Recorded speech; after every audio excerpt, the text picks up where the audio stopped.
Maka perbanyaklah seorang beristighfar, astagfirullah, astagfirullah, astagfirullah. Sudah singkat, astagfirullah. Astagfirullah. Mau panjang-panjang boleh, astagfirullah wa atubu ilaih. Astagfirullahaladzim wa atubu ilaih. Boleh. Minimal apa? Astagfirullah, astagfirullah. Gufranaka, gufranaka, astagfirullah. Rabbi gufirli, Rabbi gufirli, Rabbi gufirli. Minta ampun. Semakin sering beristighfar, Majelis Bijak, meneduhkan hati, mencerahkan jiwa. Bismillahirrahmanirrahim. Assalamualaikum warahmatullahi wabarakatuh. Alhamdulillahi ala ihsani wa syukru lahu ala taufiqihi wa amtinani. Asyhadu an la ilaha illallah wahdahu la syarika lahu ta'ziman li sya'ni wa asyhadu anna Muhammadan abduhu wa rasuluh da'ila ridwani. Allahumma salli alaihi wa ala alihi wa ashabihi wa ikhwani. Hadirin hadirat yang dirahmati Allah Subhanahu wa taala, sebagaimana telah dijelaskan bahwasanya atau sebagaimana telah diketahui bahwasanya seorang masuk surga adalah dengan rahmat Allah Subhanahu wa taala. Oleh karenanya Rasulullah SAW pernah berkata, lan yadkhula ahadukum al-jannata bi amalihi. Tidaklah seorang dari kalian masuk surga dengan amalnya, yaitu amal seorang tidak bisa untuk bayar surga ya, karena surga terlalu indah, nikmatnya terlalu sempurna dan abadi. Amal kita ini tidak bisa untuk tiket sebagai surga. Makanya para ulama mengatakan lan yadkhula ahadukum al-jannah bi amalihi, bi ba di sini namanya baul iwad. Baul iwad maksudnya ba tidak sebagai tiket surga, tapi amal sebab masuk surga ya. Tapi dia bukan tiket untuk beli surga. Maka sahabat berkata, wala anta ya Rasulullah, apakah engkau juga masuk surga bukan dengan amalmu? Kata Rasulullah SAW, wala ana illa an yataghammadani Allahu bi rahmatih. Saya pun masuk surga bukan dengan amal saya, tapi dengan rahmat Allah. Tapi Allah meliputi saya dengan rahmat Allah. Oleh karenanya Ibnu Qayyim menyebutkan, para ulama menjelaskan bahwasanya dukhulul jannah bi rahmatillah, masuk surga dengan rahmat Allah, wan najatu minan nar bi maghfiratillah, selamat dari neraka dengan ampunan Allah Subhanahu wa taala, waqtisamud darajat wal manazil bil a'mal, adapun tingkatan level surga dengan amal. Ini kaidah, selamat dari neraka dengan apa? Dengan ampunan Allah. Masuk surga dengan apa? Dengan rahmat Allah. Level di surga dengan apa? Amalan. Jadi kita masuk surga bukan dengan amal sebagai alat tukar ya, karena amal kita enggak ada apa-apanya dibandingkan dengan nikmat surga. Bayangkan kata Nabi sallallahu alaihi wasallam, raqatul fajri khairum minad dunya wa fiha. 2 rakaat dilakukan sebelum subuh, pahalanya lebih baik daripada dunia dan seisinya. Artinya apa? 2 rakaat kita kerjakan cuma 3 menit, kemudian ganjarannya lebih baik daripada dunia dan seisinya. Ini menunjukkan amal kita ini enggak bisa digunakan untuk bayar surga. Lagi pula kita beramal soleh, kalau kita beramal soleh cuma 40 tahun, 50 tahun kemudian meninggal. Sementara balasannya sempurna dan abadi. Jadi kalau kita hitung-hitungan ini tidak bisa untuk beli surga. Oleh karenanya masuk surga dengan rahmat Allah. Tetapi untuk menentukan level, Allah Maha Adil, maka dengan amal. Dengan amal, semakin banyak amal, semakin tinggi surganya. Berarti amal soleh sebab rahmat Allah. Amal soleh sebab rahmat Allah. Rahmat Allah itulah yang memasukkan dalam surga. Oleh karenanya ketika kita tahu bahwasanya masuk surga dengan rahmat Allah, kita ingin mendapatkan rahmat Allah sebanyak-banyaknya agar kita mudah masuk surga dan agar level juga semakin tinggi di surga. Tentunya secara umum seluruh amal soleh sebab rahmat Allah secara umum. Tetapi datang nas-nas dalam Al-Quran dan Sunnah yang menyebutkan secara spesifik, ini sebab rahmat Allah, ini sebab rahmat Allah, ini sebab rahmat Allah. Maka meskipun secara umum seluruh amal soleh sebab datang rahmat Allah, tetapi ketika disebutkan secara spesifik, maka dia punya amal-amal tersebut punya nilai plus dalam mendatangkan rahmat Allah Subhanahu wa taala. Ini yang kita ingin pelajari pada kesempatan kali ini. Dan kalau siapa yang dirahmati, maka dia akan tenang dan tentram, sudah dirahmati oleh Allah Subhanahu wa taala. Karenanya ketika Allah Subhanahu wa taala menyebutkan tentang Ashabul Kahfi, kata Allah, "Idz awal fityatu ilal kahfi faqalu rabbana atina min ladunka rahmah wa hayyi' lana min amrina rasyada." Ketika para pemuda yang berjumlah 7 orang tersebut, mereka ingin dibunuh oleh penguasa ketika itu, penguasa Romawi, maka mereka id awal fityatu ilal kahfi, maka mereka pun pergi bersembunyi di sebuah goa. Al-kahf artinya goa. Maka mereka berdoa, Rabbana atina min ladunka rahmah, ya Rabb kami, berilah rahmat darimu. Ya, rahmat banyak, ada rahmat dari kawan, dari orang tua, dari kakak, dari adik, dari sahabat, tapi rahmat min ladunka rahmah, khusus darimu. Baru mereka minta wahayyi' lana min amrina rasyada, dan persiapkanlah bagi kami agar urusan kami lurus. Jadi mereka minta rahmat dulu sebelum minta fasilitas atau kemudahan agar mereka bisa selamat. Yang penting dirahmati dulu oleh siapa? Allah. Maka mereka mengedepankan permohonan rahmat kepada Allah.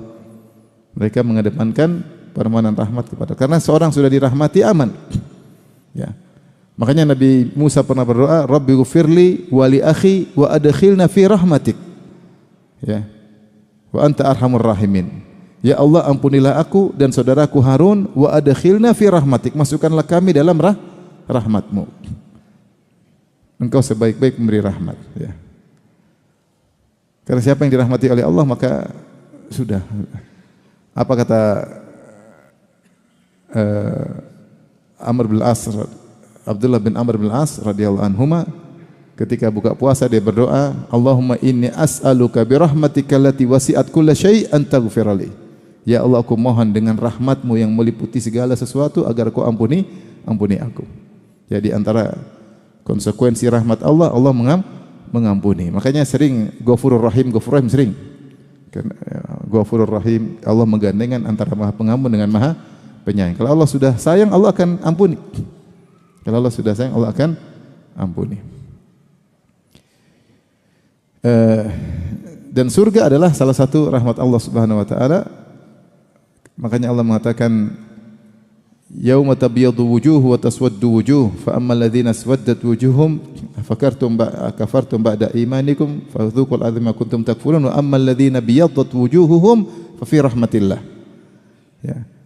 Kata Allah Subhanahu wa taala, hari kiamat kelak ketika ada orang-orang yang wajahnya hitam dan wajahnya berseri-seri, wajahnya putih. Adapun yang berwajah hitam, maka dikatakan kepada mereka, apa kalian kufur?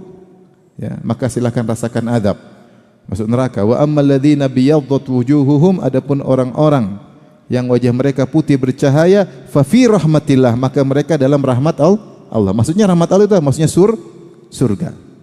Hanya saja kata ahli tafsir, Allah tidak mengatakan fa fil jannah, di surga, tapi Allah mengatakan fa fi rahmatillah, dalam rahmat Allah, agar kita ingat bahwasanya kita masuk surga dengan rahmat Allah. Masuk dengan rahmat Allah. Oleh karenanya di antara hal yang menarik ketika Allah menyebut tentang ayat tentang hari kiamat, kalau kita membaca tentang ayat tentang hari kiamat yang sangat dahsyat, ya, di mana dimulai dengan bumi hancur, kemudian langit dilipat oleh Allah, kemudian matahari redup, matahari dilemparkan, rembulan ditabrakkan dengan matahari, gunung-gunung dengan kondisi ngeri, manusia dibangkitkan dalam kondisi telanjang, tidak berpakaian, matahari dalam 1 mil, semua yauma tubalas sarair, semua rahasia terbuka.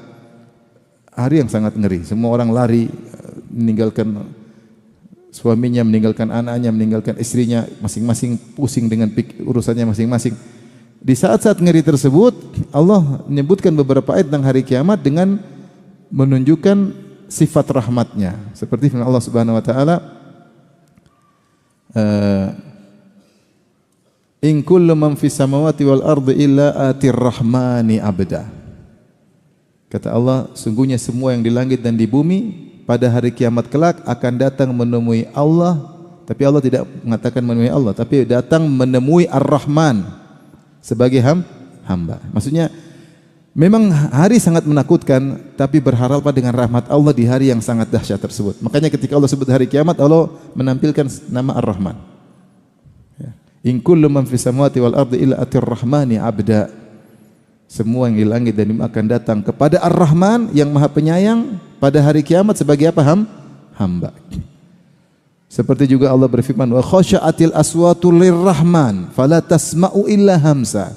Maka pada hari tersebut seluruh suara tunduk, tidak ada yang berani bicara, takut. Semuanya hanya terdengar bisik-bisik. Tapi kata Allah, wa khasya'atil aswatu lirrahman, maka seluruh suara tunduk kepada Ar-Rahman yang Maha Pengasih. Allah mengatakan, yauma yuhsyarul muttaqina ilar rahmani wafda. Hari di mana orang-orang bertakwa akan dikumpulkan kepada Ar-Rahman yang Maha Penyayang. Maka siapa yang dirahmati pada hari kiamat, maka dia yang selamat. Fa fi rahmatillah, maka dia yang akan selamat, akan masuk surga. Saya ingin menyampaikan ini semua mukaddimah untuk menunjukkan urgensinya kita dirahmati oleh Allah Subhanahu wa taala. Kalau sudah rahmati seorang, selesai urusan. Ya. Selesai urusan. Maka pada kesempatan ini kita akan bahas beberapa amal soleh yang merupakan sebab seorang dirahmati, dikasihi oleh Allah Subhanahu wa taala. Rahmat maksudnya kasih sayang, ya. Kita mengerti, kita paham makna rahmat. Rahmat itu kasih sayang.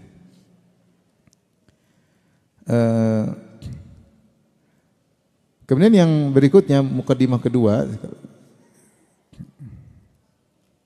bahwasanya tidak ada yang mewajibkan Allah untuk merahmati makhluknya, tetapi Allah mewajibkan dirinya sendiri untuk sebagai kewajiban baginya untuk merahmati makhluknya. Makanya Allah mengatakan, kataba ala nafsihi rahmah. Allah mewajibkan dirinya untuk bersifat apa? Rahmat, ya. Jadi jangan kita bilang, ya wajib bagi Allah rahmati saya karena saya telah begini-begini. Enggak, Allah tidak wajib merahmati kamu. Apa yang kau sudah kerjakan? Kau tiap hari melanggar perintah Allah, tiap hari bermaksiat. Kalau Allah tidak merahmatimu, terserah Allah. Tetapi Allah mewajibkan dirinya untuk merahmati apa? Hamba-hambanya, ya. Kataba ala nafsihi rahmah, dalam ayat ini kataba rabbukum ala nafsihi rahmah. Ya, Allah mewajibkan dirinya untuk bersifat rahmat. Bahkan Allah menulis di kitabnya, indahu, di atas arsy, fauqal arsy, anna rahmati sabaqat ghadabi, bahwasanya rahmatku mendahului kemurkaanku. Rahmatku mendahului apa? Kemurkaanku. Bahwasanya Allah memang bisa marah, Allah bisa murka, tapi rahmat Allah lebih luas daripada kemurkaan Allah Subhanahu wa taala. Jadi kita ketika belajar ini, sebab-sebab dirahmati, kita harus tahu bahwa itu murni kasih sayang Allah Subhanahu wa taala. Tidak ada yang mengatakan saya begini berarti wajib Allah merahmati saya, enggak. Tidak seperti Mu'tazilah. Kalau Mu'tazilah mengatakan wajib bagi Allah merahmati siapa yang sudah beramal soleh, wajib kasih pahala, wajib dirahmati. Enggak ada yang mewajibkan Allah, tapi dia mewajibkan dirinya sendiri. Sehingga ketika Allah merahmati seorang, itu murni karena kebaikan Allah Subhanahu wa taala. Baik, ini mukaddimah. Sekarang kita bahas apa saja amal-amal soleh yang mendatangkan atau menambah kasih sayang Allah Subhanahu wa taala.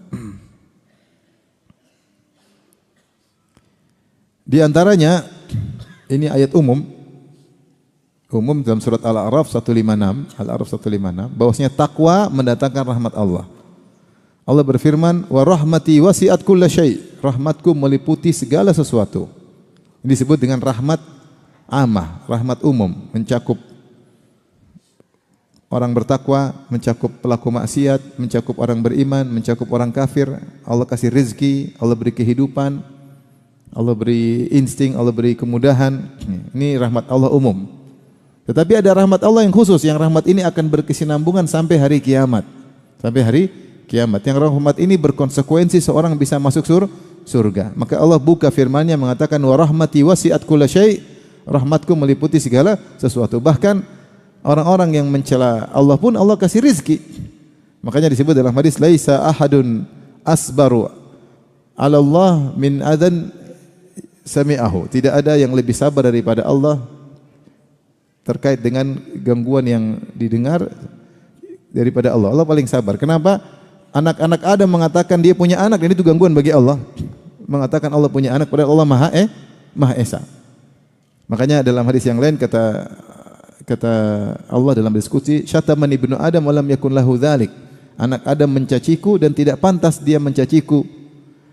Amma syatmuhu iyaya, adapun dia mencaciku, yaqulu anna liya waladan. Dia mengatakan saya punya anak. Allah tidak suka dibilang punya anak. Karena kalau Allah punya anak konsekuensinya Allah tidak esa.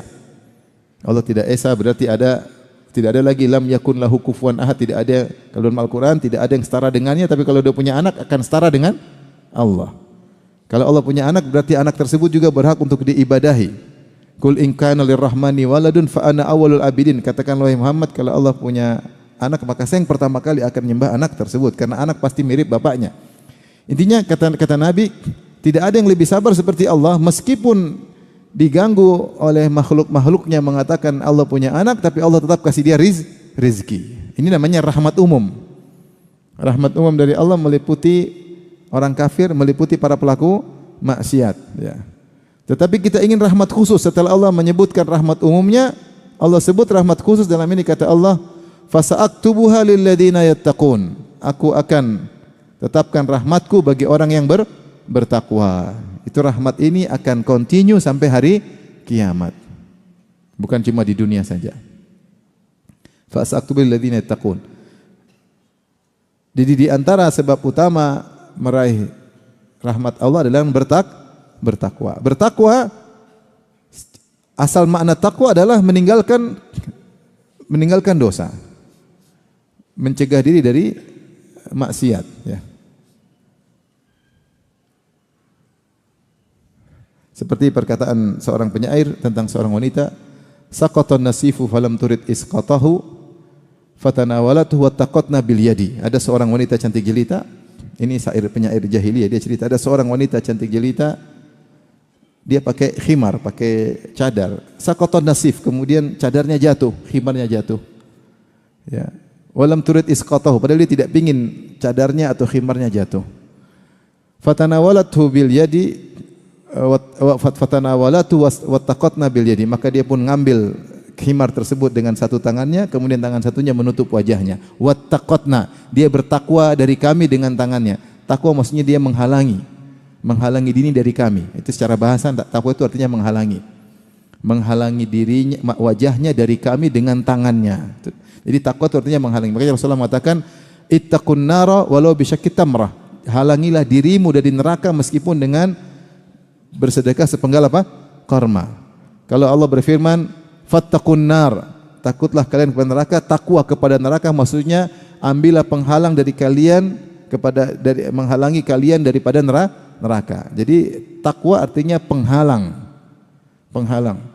Dan kalau takwa disebut dengan albir, seperti dalam firman Allah, "Wa ta'awanal birri wat taqwa," bersaling tolong menolong kalian dalam kebajikan dan ketakwaan, maka ketakwaan khusus untuk meninggalkan maksiat, albir melakukan kebajikan. Tapi kalau disebut takwa saja maka mencakup melakukan kebajikan dan meninggalkan maksiat.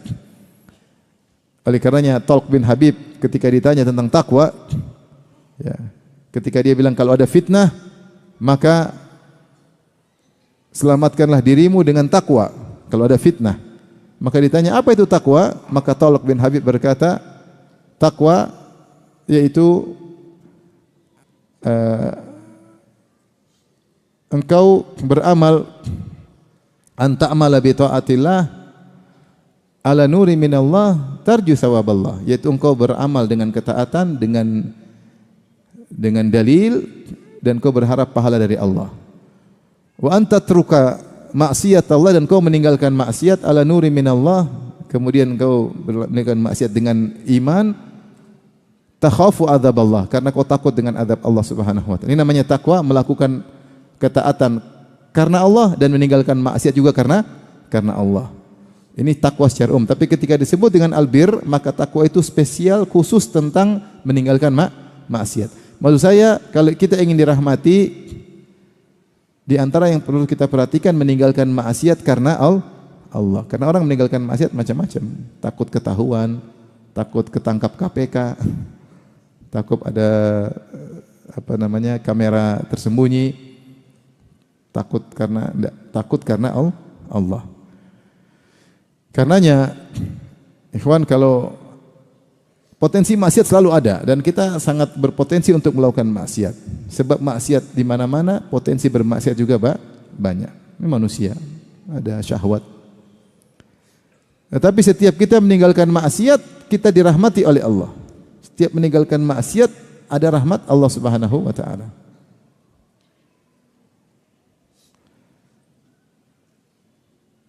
Maksiat apapun kalau kita tinggalkan, kita dirahmati oleh Allah Subhanahu wa taala. Dan seperti maksiat yang tersebar zaman sekarang yang diremehkan adalah maksiat mengumbar pandangan. Mengumbar apa? Pandangan.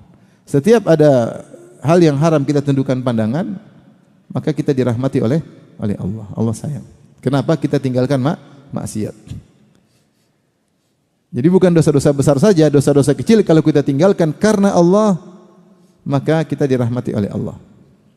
Antum lagi jalan tahu-tahu ada akhwat, kok akhwat sih? Ada cewek, ada makhluk halus, penampilan benar-benar mempesona. Sempat antum lihat, antum tundukkan.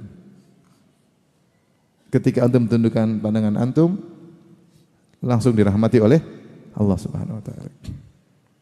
Dan rahmat ini akan bermanfaat di dunia dan akan bersambung sampai di akhirat. Jadi rahmat spesial.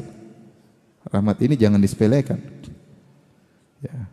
Seorang bertakwa kepada Allah meraih rahmat Allah dengan pandangannya. Bagaimana caranya? Dia tundukkan pandangannya. Kita enggak mau lihat aja kelihatan, apalagi kalau mau lihat. Enggak mau lihat aja kelihatan, apalagi kalau pengin lihat. Ada jalan-jalan ke luar negeri, aduh, susah. Merusak pandangan. Iya, tapi menambah wawasan katanya. Wawasan maksiat. Jangan. Seorang bertakwa meraih rahmat Allah dengan meninggalkan. Sekecil apapun maksiat tersebut jangan sepelekan. Sampai ada seorang syekh ketika dia menegur seorang yang berjalan dengan dua sendal, kemudian sendal satu kaki. Rasulullah ada larangan, jangan berjalan dengan sendal satu kaki aja. Kalau jalan pakai sendal dua-duanya atau lepas sendal dua-duanya. Kemudian dia pakai sendal satu, ada sendal satunya beberapa meter. Dia katanya jangan, cuma beberapa meter. Bertakwa kepada Allah meskipun beberapa meter. Bertakwa kepada Allah meskipun hanya beberapa langkah. Selama kita bisa tidak melanggar larangan Allah, larangan Rasulullah karena Allah, maka itu adalah takwa. Makanya penyair berkata khalidz dzunuba saghiraha wa kabira dzaka tuqa wasna kamashin fawqa ardi syauqi yahdharu ma yara la tahqiranna saghiratan innal jibala minal hasa. Tinggalkan seluruh dosa besar maupun kecil. Itulah hakikat ketakwaan. Tinggalkan dosa-dosa besar maupun hakikat ketakwaan. Kalau meninggalkan dosa-dosa besar saja semua orang bisa. Tapi hakikat ketakwaan bahkan dosa-dosa kecil dia berusaha tinggalkan, bukan menyepelekan. Wasna kamashin fawqa ardi syauqi yahdharu ma yara. Jadilah engkau seperti orang berjalan di atas jalan yang penuh dengan duri, duri besar, duri kecil, dia waspada jangan sampai keinjak duri. Dianggap dosa itu seperti duri. La tahqiranna saghiratan, jangan meremehkan dosa kecil, innal jibala minal hasa, karena batu besar tersusun dari batu-batu kecil.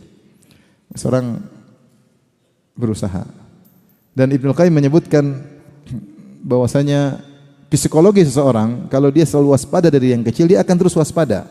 Tapi kalau dia cuek, lama-lama dia kejebur. Misalnya kalau orang berjalan di suatu jalan yang penuh dengan becek, maka dia jalan pelan-pelan.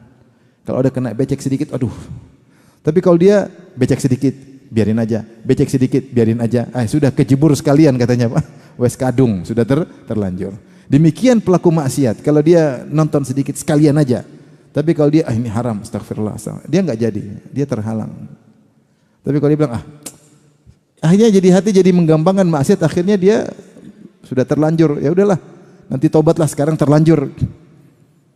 Namanya takwa bukan begitu. Namanya takwa seorang tidak menyepelekan dosa kecil. Kapan kita tidak menyepelekan dosa kecil, kita dirahmati oleh Allah Subhanahu wa taala. Latih diri kita tidak menyepelekan, meskipun ini dosa kecil, hendaklah. Saya ingin dirahmati oleh Allah Subhanahu wa taala. Rahmat yang sangat saya butuhkan pada hari kiamat kelak. Maka berusaha melatih diri meskipun dosa kecil kita hindari, jangan menggampangkan maksiat. Apa kata Ibnu Mas'ud? Innal mu'min yara dzunubahu ka'annahu qa'idun tahta al-jabal yakhafu an yaqa'a alaih. Seorang mukmin melihat dosa-dosanya seperti dia sedang duduk di bawah gunung batu, dia khawatir sewaktu-waktu gunung batu tersebut bisa menimpanya. Dia menganggap perkara tidak ada yang remeh. Wa ammal munafiq yara dzunubahu kadzubabin marra ala anfihi faqala hakadha fayaqulu bi yadihi hakadha. Adapun orang munafik dia lihat dosa-dosanya seperti lalat yang hanya lewat depan wajahnya kemudian dia tebas atau dia usir gitu aja. Jadi dia tidak sepelekan. Atau orang munafik sepelekan dosa. Adapun orang beriman tidak. La tanzur ila saghiridz dzunub. Jangan lihat kepada kecil dosa, tapi lihatlah kepada siapa yang kau bangkangi, siapa yang kau tentangi, itu Allah Subhanahu wa taala. Ini sebab meraih rahmat Allah Subhanahu wa taala, maka seorang tidak hidup cuma enggak lama ya. Kalau kita terjerumus maksiat segera bertobat. Sebelum bertobat kita juga jangan gampangkan maksiat. Ya, terkadang seorang dikuasai oleh hawa nafsunya, terjerumus ya. Setelah itu jangan, dia harus kecil-kecil dia waspada. Kalau dia kecil-kecil waspada, insya Allah dia terhalangi dari yang lebih besar. Tapi kalau dia kecil-kecil dia remehkan, dia angkat sudah wes kadung, wes terlanjur, sudah bablas ya. Kejebur sekalian. Tapi kalau dia waspada yang kecil-kecil, insya Allah dia terjaga. Taib. Ini salah satu sebab dirahmati Allah dengan bertakwa.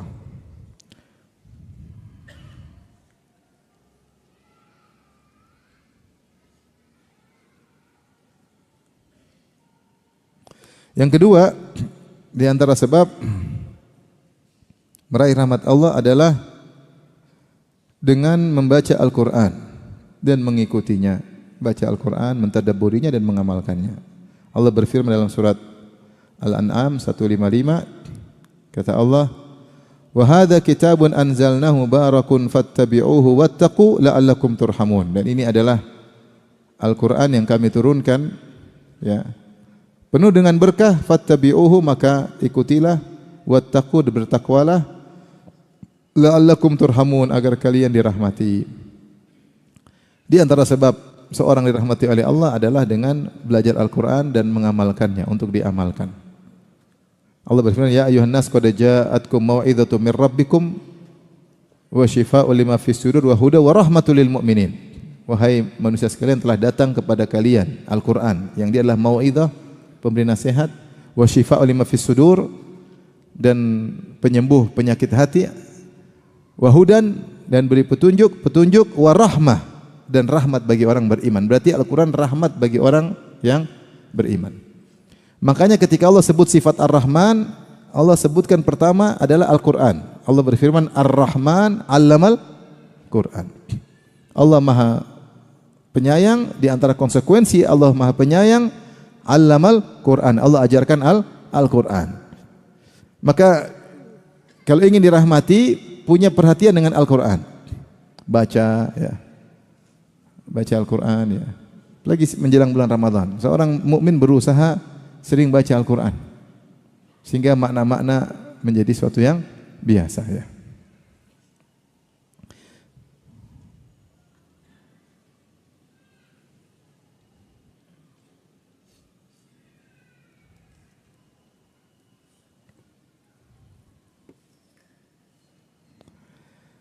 Oleh karenanya kalau kita baca di sejarah zaman tabi'in, artinya semua orang sering bergaul dengan Al-Quran sehingga mereka ngerti ayat-ayat Al-Quran.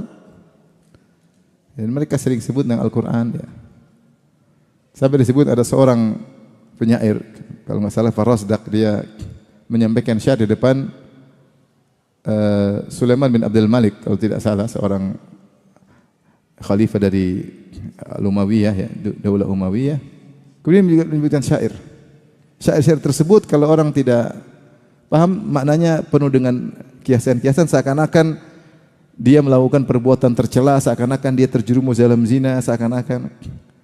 Maka sang amir berkata, "Wahai fulan, kau saya seorang penguasa dan kau bacakan syair-syair seakan-akan kau telah melakukan sesuatu dan saya harus tegakkan hukum had kepada engkau.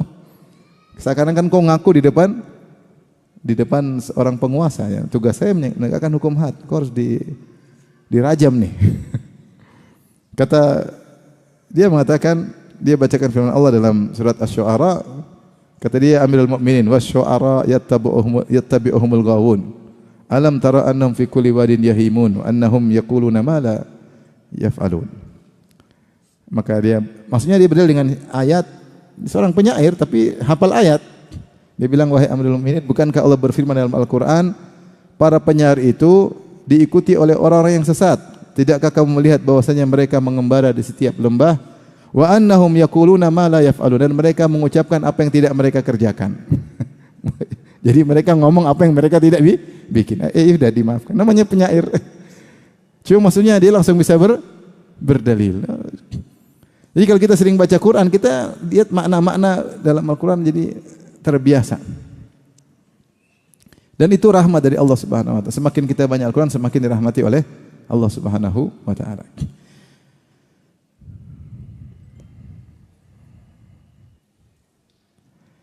Bahkan jangankan baca Al-Quran, mendengar Al-Quran dirahmati oleh Allah Subhanahu wa taala.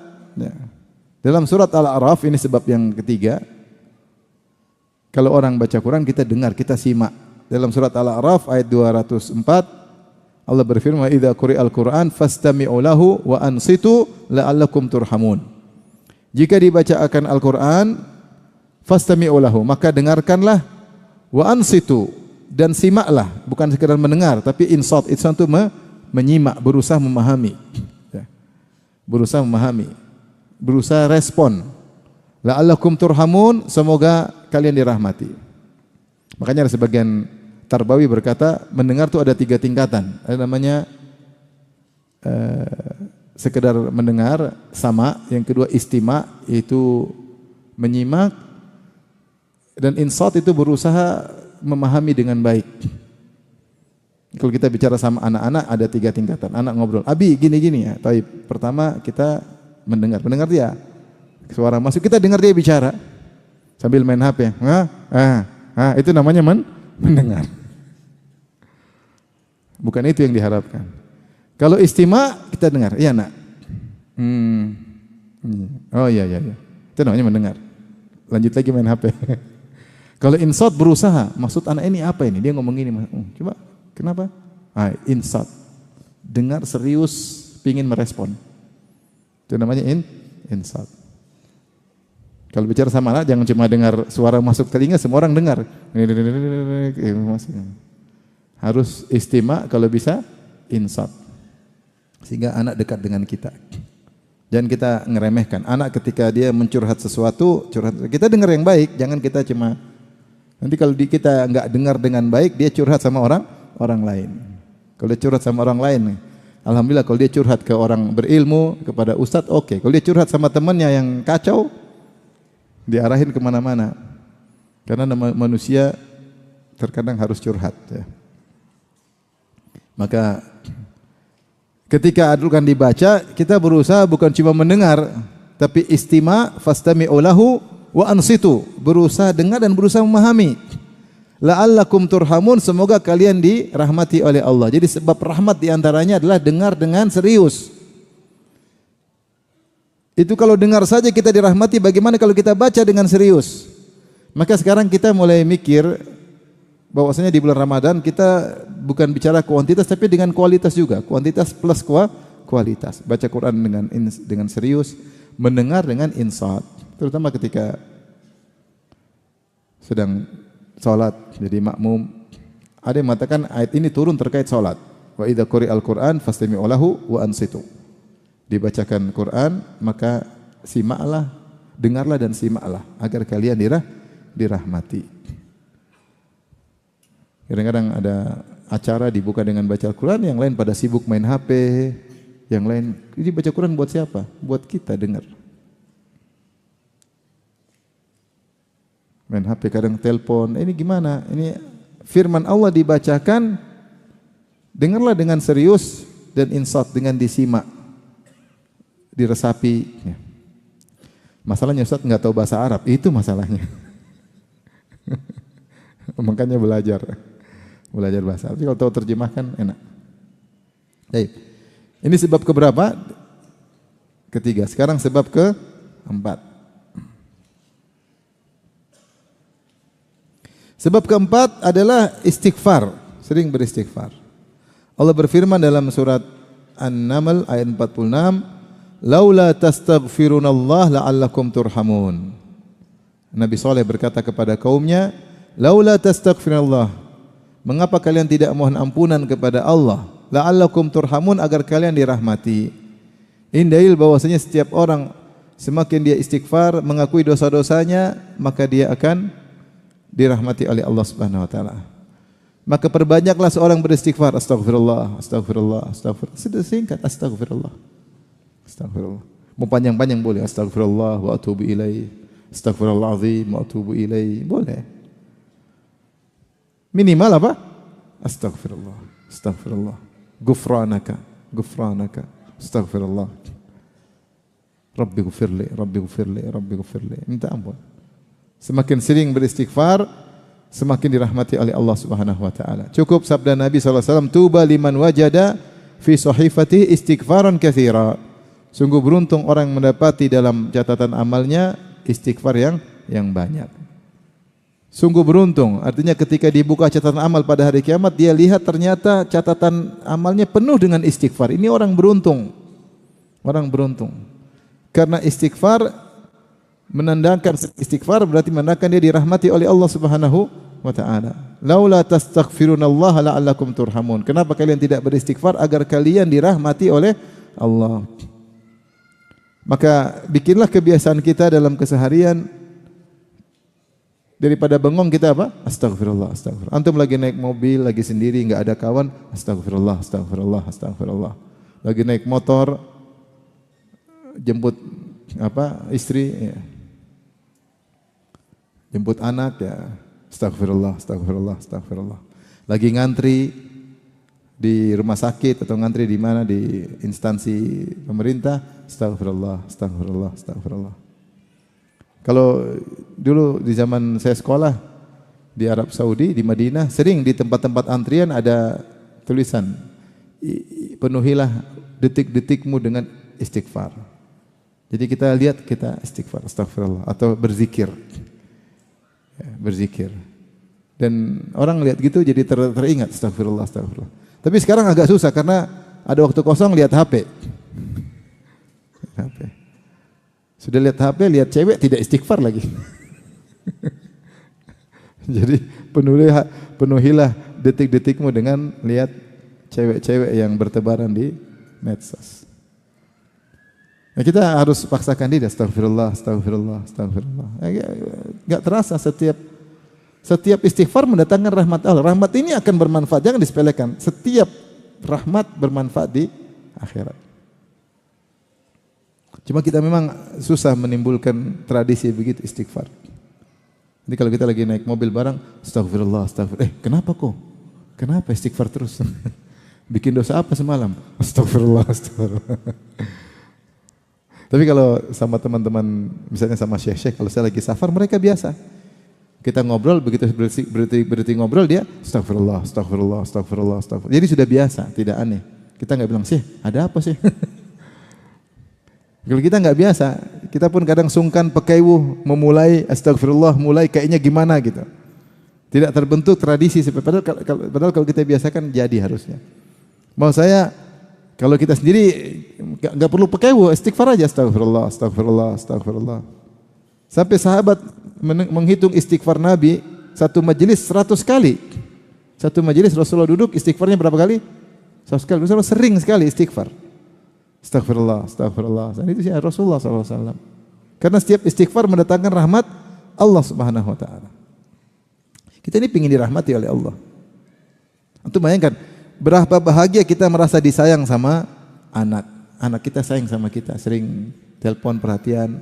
"Bi, ada yang bisa saya bantu?" Coba ada anak datang sama kita, "Abi, saya bisa bantu apa, Bi? Abi ada perlu apa? Mau diambilin nih, Bi." Kita bahagia sekali diperhatian sama anak. diperhatikan sama siapa yang bikin bahagia? Sama istri. Mas mau makan apa? Oh, diperhatikan. Senang atau tidak diperhatikan istri? Senang. Kalau tidak diperhatikan menderita.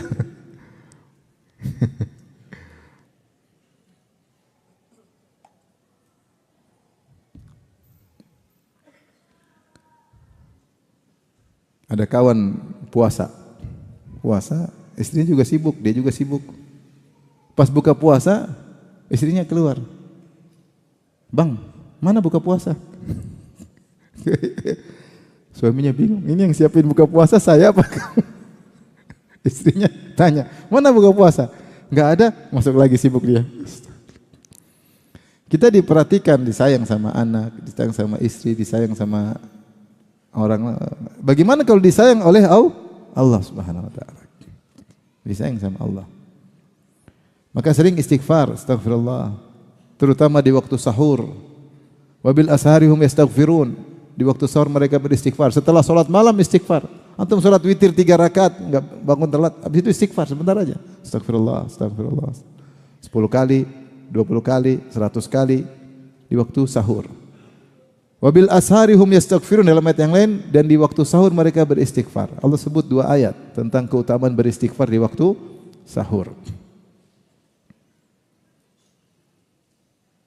Makanya dalam sebagian ayat ketika saudara-saudara Yusuf minta Nabi Yakub ayah mereka memohon ampunan, ya abana istaghfir lana dhunubana, ya abana istaghfir lana dhunubana inna kunna khati'in. Wahai ayahanda, mohonlah ampunan kepada Allah untuk kami, sungguhnya kami banyak dosa, kami telah bersalah. Qala saufa astaghfiru lakum rabbi innahu wal ghafurur rahim. Kata Yakub kepada kakak-kakak Yusuf yang melakukan kesalahan, kata dia, saufa astaghfiru lakum rabbi, aku akan mohon ampunan kepada Rabbku untuk kalian, tapi nanti, saufa, nanti. Sungguhnya Allah Maha Pengampun lagi Maha Penyayang. Sebagian ahli tafsir mengatakan, saya akan mohon ampunan buat kalian di waktu sahur. Karena itu waktu yang paling spesial untuk apa? Istighfar. Apalagi waktu nuzul al-ilahi, ketika Allah turun ke langit dunia dan Allah berkata, hal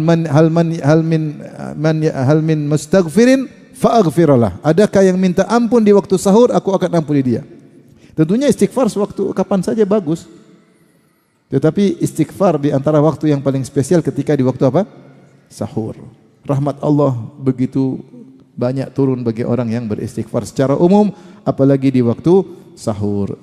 Ini kita bikin kebiasaan hidup kita sering apa? Beristighfar. Astaghfirullah, astaghfirullah, astaghfirullah. Tentu zikir yang lain juga dianjurkan. La yazalu lisanuka ratban min dzikrillah.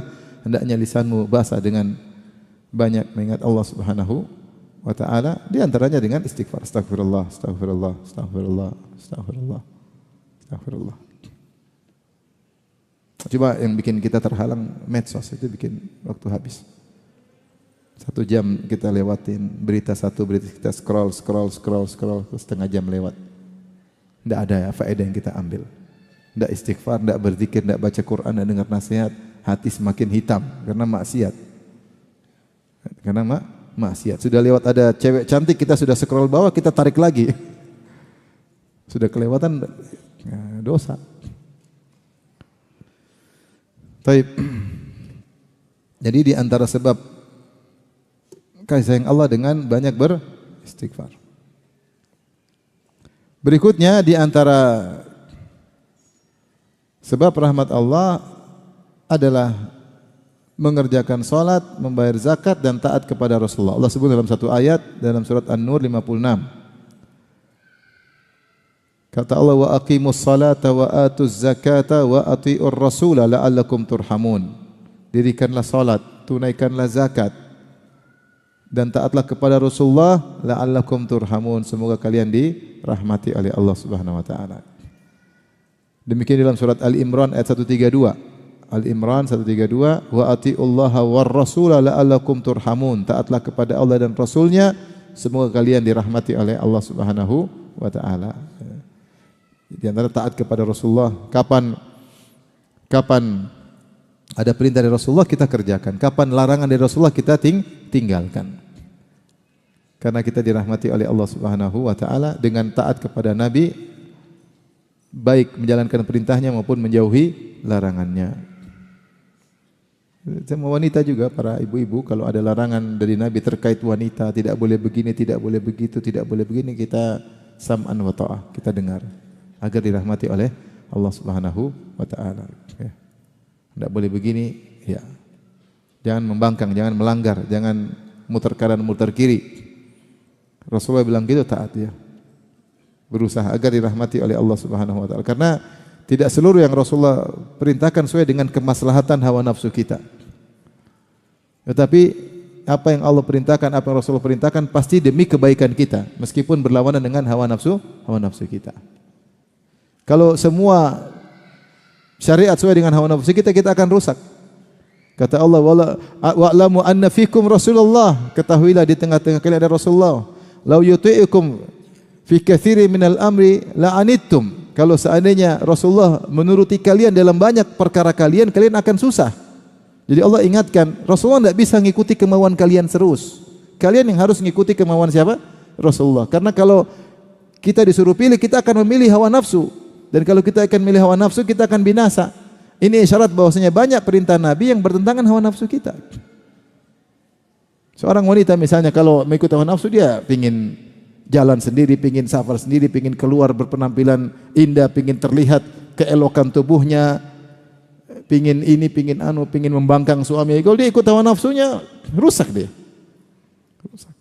Pinginnya bisa berkholwat dengan lelaki, pinginnya ini aturan nggak boleh. Padahal itu semua untuk kemaslahatan dia. Pinginnya nikah tanpa wali, iya nggak?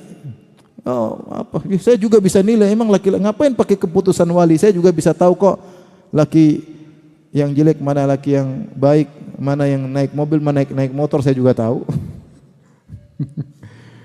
Ya, gitu. Kenapa Allah suruh dengan wali? Demi kemaslahatan sang wanita, karena wanita mudah dikibulin sama buaya darat. Mudah dikibulin. Habis itu dicampakkan. Kalau ada wali kan orang tidak sembarang diskusi, ditanya keseriusannya, yang bisa menilai kan. Karena kalau sudah cinta, terkadang cinta itu buta ya. Oleh karena itu saya taat kepada Rasulullah sebab rahmat, dan banyak perkara yang Rasulullah perintahkan memang tidak sesuai dengan keinginan kita. Tapi Allah mengatakan, "Lau yuti'ukum fi katsirin minal amri la'anittum." Seandainya Rasulullah dalam surat Al-Hujurat, seandainya Rasulullah mengikuti kebanyakan keinginan kalian akan susah. Ini dalil bahwasanya sebenarnya aturan dari Rasulullah SAW itu membuat kita bahagia, dirahmati oleh Allah, tinggal ikuti. Tapi sekarang yang keberapa?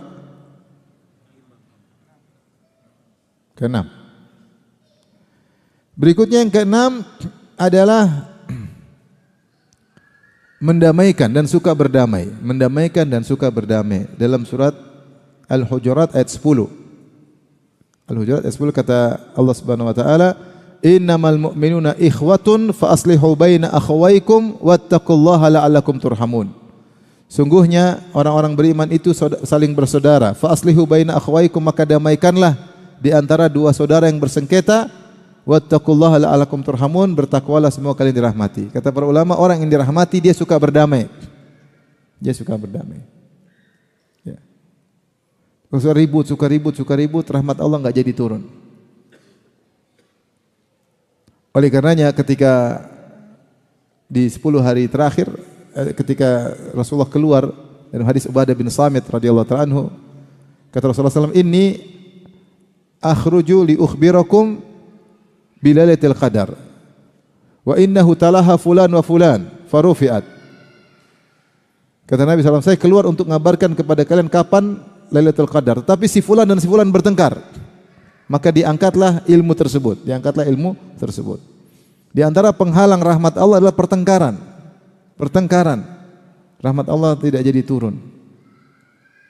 Tadi dua orang tadi ribut, Rasulullah kalau ingin kasih beritahu kapan Lailatul Qadar, ternyata ada orang bertengkar, akhirnya kata Nabi farufiat.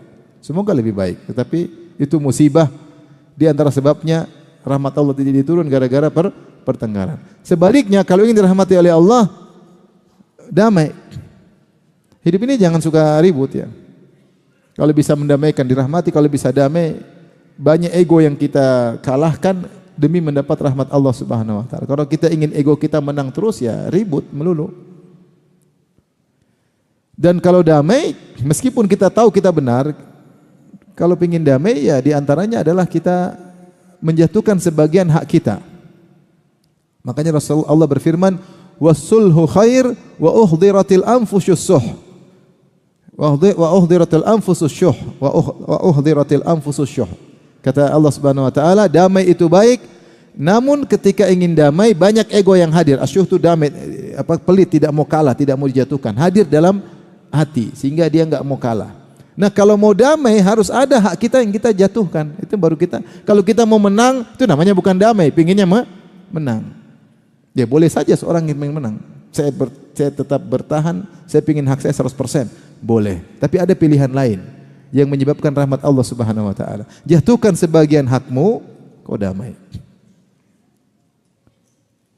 Fa aslihu baina akhawaykum wattaqullaha la'allakum turhamun. Damaikanlah di antara bersengketa, bertakwalah semoga kalian dirahmati. Maka ini jadi pedoman hidup kita. Tidak selalu kita harus menang. Yang penting hidup damai. Damai itu dirahmati oleh Allah. Kita tahu kita benar 100%, dia salah, tapi sudahlah, enggak apa. Ya udah. Oke. Yang penting enggak ribut. Saya buang ego saya kalahkan ego saya demi dapat rahmat Allah Subhanahu wa taala. Kadang-kadang bertengkar suami istri, menang-menangan. Ngapain menang-menangan? Saya menang lawan istri saya. Malu. Menang lawan apa? Istri. Lawan mak-mak, menang lawan mak-mak, apa yang mau dibanggakan? Ya udahlah, ngalah aja lah, ngalah.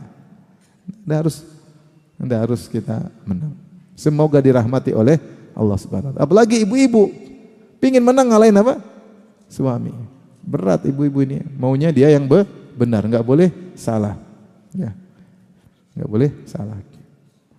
Sampai wanita kalau salah pun susah minta maaf, apalagi kalau dia yang benar. Makanya Rasulullah sebutkan di antara ciri wanita penghuni surga adalah al-aud ala zaujiha, wanita yang selalu kembali kepada suaminya. Lau zalamat au zulimat, kalau dia berbuat salah atau dia yang dizalimi, dia tetap datang kepada suaminya hatta tadha'a yadaha ala yadi, sampai dia meletakkan tangannya di atas tangan suaminya dan dia berkata, la adzuqu ghamdan hatta tarda, saya tidak bisa tidur sampai kau ridho kepada aku wahai suamiku. Rasulullah mengatakan zalamat au zulimat, apakah dia yang salah atau suaminya yang salah, tetap dia pingin damai. Ini wanita yang dirahmati oleh Allah Subhanahu wa taala. Ini wanita yang disebut oleh Nabi wanita terbaik penghuni surga.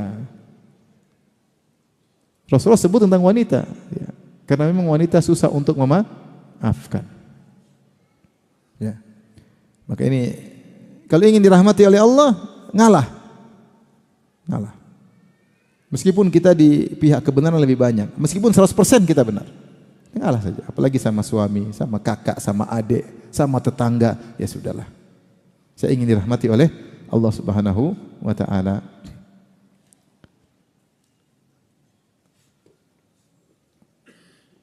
Kalau kita hidup, ya, ada hal yang mungkin kita bertahan. Ada perkara dunia ngapain? Kalau perkara agama kita bertahan habis-habisan. Nah, kita tidak ada basa-basi. Hak begini. Tidak usah kita klarifikasi. Kalau hak ya hak. Ya sudah, hak begini. Enggak mau dengar ya sudah, enggak mau ikut dicaci maki ya sudah, hak. Tapi kalau perkara duniawi yang mau kita tinggalkan di dunia ini, ngapain kita kemudian perjuangkan mati-matian kalau ternyata ya kita masih bisa hidup bahagia tanpa mendapatkan hak tersebut, atau dengan mengurangi sebagian hak kita, masih aman kok, masih hidup, masih lebih banyak maslahat. Maslahat yang paling besar kalau kita ngalah, damai, rahmat Allah Subhanahu wa taala. Rahmat Allah Subhanahu wa taala.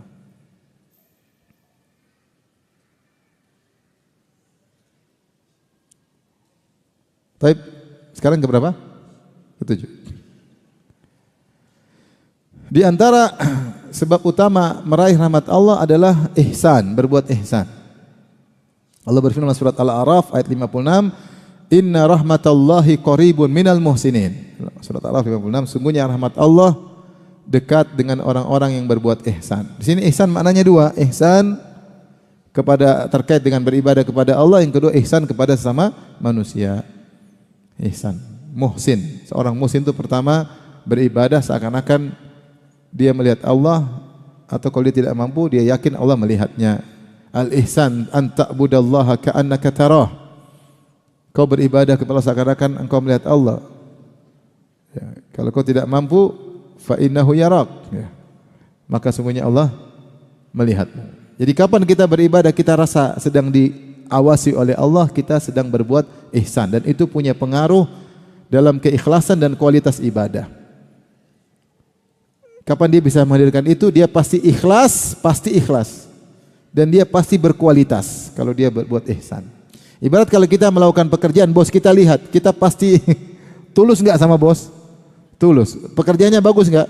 Pasti bagus karena bos yang lihat. Ntar lagi dikasih gaji sesuai dengan pekerjaanmu, ya sudah.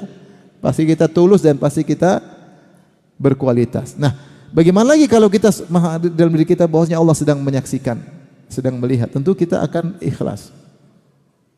Ketika sedang salat kata Allah, wa tawakkal 'alal azizir rahim alladzi yaraka hina taqum wa taqallubaka fis sajidin. Bertawakallah kepada Allah yang Maha Perkasa dan Maha Sayang. Alladzi yaraka hina taqum, yang melihat engkau ketika kau berdiri sedang salat, wa taqallubaka fis sajidin innahu samiul alim, dan yang melihat engkau ketika kau sedang bergerak bersama orang-orang sujud, itu rukukmu, sujudmu, iktidalmu, Allah lihat semuanya. Allah lihat semuanya. Nah, orang yang sedang salat merasa sedang lihat Allah, pasti khusyuk, pasti khusyuk. Sejauh mana dia menghadirkan dia sedang lihat Allah, sejauh itulah kekuatan khusyuknya. Sejauh mana dia lalai dari Allah sedang melihatnya, sejauh itu pula hilang khusyuk darinya. Cuma ini butuh latihan. Maksudnya Allah sedang melihat. Oleh karenanya ketika seorang sedang salat, di antara cara khusyuk dia merasa sedang berbicara dengan Allah. Kata Nabi sallallahu alaihi wasallam, "Inna ahadakum idza kana fi sholati fa innahu yunaji rabbahu." Sungguhnya salah seorang dari kalian kalau sedang salat, dia sedang bermunajat. Bermunajat itu dalam bahasa maknanya adalah berbisik-bisik di antara dua pihak. Sehingga ketika dia baca alhamdulillahi rabbil alamin, dia tahu Allah menjawab hamidani abdi, hambaku sedang memujiku, telah memujiku. Kalau dia baca ar-rahmanir rahim, maka Allah berkata, merespon, Allah berkata, athna alayya abdi, hambaku sedang menyanjungku. Wa idza qala abdi, jika hambaku berkata, maliki yaumiddin, yang menguasai hari kebangkitan, Allah berkata, merespon, majjadani abdi, hambaku sedang mengagungkan aku. Jadi orang kalau dia baca Al-Fatihah sambil menghayati ini, maka ihsan, maka ibadahnya pasti khusyuk dan pasti ikhlas, pasti berkualitas. Ini yang kurang kita hadirkan, sehingga kalau kita sering beramal kita tidak menghadirkan sedang dilihat oleh Allah Subhanahu wa taala. Beda. Kalau sedang lihat, ya Allah sedang lihat. Allah berfirman, "Wa taf'alu min khairin ya'lamuhu Allah." Kebaikan apapun yang kalian lakukan, Allah tahu. Fa innallaha bihi alim, sungguhnya Allah Maha mengetahui. Innallaha bima ta'maluna basir, sungguhnya Allah Maha melihat apa yang sedang kalian kerjakan. Ini kalau kita hadirkan, kita udah enggak peduli celotehan orang, kita enggak peduli omongan orang, penting Allah lihat selesai. Kita enggak butuh sanjungan orang, kita enggak butuh pengakuan orang, Allah udah lihat selesai. Maka orang seperti ini dirahmati oleh Allah Subhanahu wa taala. Bagaimana tidak dirahmati sementara dia merasa sedang diawasi oleh Allah Subhanahu wa taala. Ini makna ihsan, beribadah merasa diawasi oleh Allah. Dalam segala hal, antum salat merasa diawasi oleh Allah, antum ketika mungkin ada saudara minta bantuan, antum transfer, antum merasa ketika antum transfer Allah sedang melihat saya membuka aplikasi ATM banking, Allah sedang melihat jari saya mengetik 2 nolnya berapa ini? Allah 2 nolnya 5 atau 6. Allah tahu 5 berarti berapa? 200.000. Tambah lagi enggak ya? Allah lihat. Tambah 1 lagi deh. Allah lihat enggak? Allah lihat. Allah lihat. Antum enggak butuh, setelah antum kirim antum enggak butuh keluarga antum bilang terima kasih, enggak butuh. Allah udah lihat selesai. Tapi bisakah kita menghadirkan seperti itu? Allah sedang lihat saya. Allah sedang menilai saya. Kapan kita menghadirkan itu? Itulah namanya ihsan. Ketika itu rahmat Allah turun kepada kita. Rahmat Allah turun kepada kita. Saya sedang dirahmati oleh Allah. Buktinya saya menghadirkan rasa itu. Allah sedang melihat saya, sedang mengawasi saya.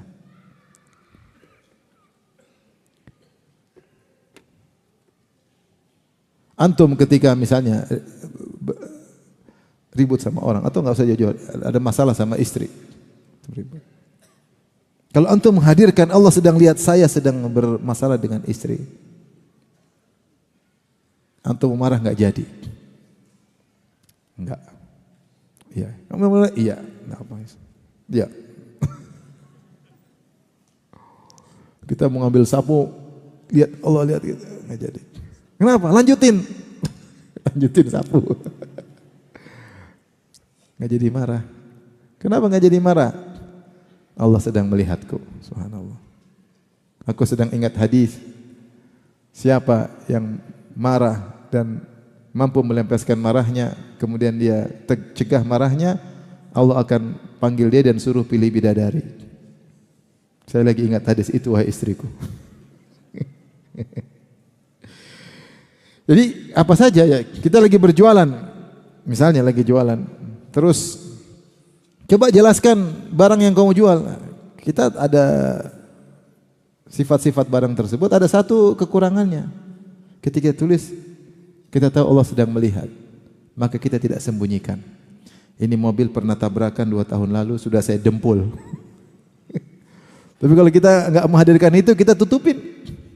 Bagus aja, bodi aman, padahal bekas tabrakan. Tapi kalau kita yakin Allah lihat kita, kita akan jelaskan. Nggak ada urusan, mau beli nggak urusan. Harga jadi turun nggak ada masalah. Kata Nabi, jika seorang jujur, fama alaika ma fataka minad dunya. Maka tidak usah, bukan urusannya kalau ada dunia yang luput darinya. Itu urusan Allah. Jangan kau banyak pikir. Fama alaika ma fataka minad dunya. Enggak ada urusanmu dengan dunia. Yang penting kau jujur, selesai. Kapan kita bisa begitu? Ketika kita rasa Allah sedang melihat. Ketika antum sedang buka atau buka medsos, kemudian antum melihat ada tontonan, waduh Allah sedang lihat saya, ini malaikat sedang nyatat. Apakah pantas saya 10 menit habiskan waktu nonton ini? Pantas malaikat catat terus. Dalam 10 menit tontonan ini berapa banyak cewek saya lihat, berapa banyak haram yang saya lihat. Kalau kita lihat Allah melihat kita, aduh nggak jadi deh, ganti deh.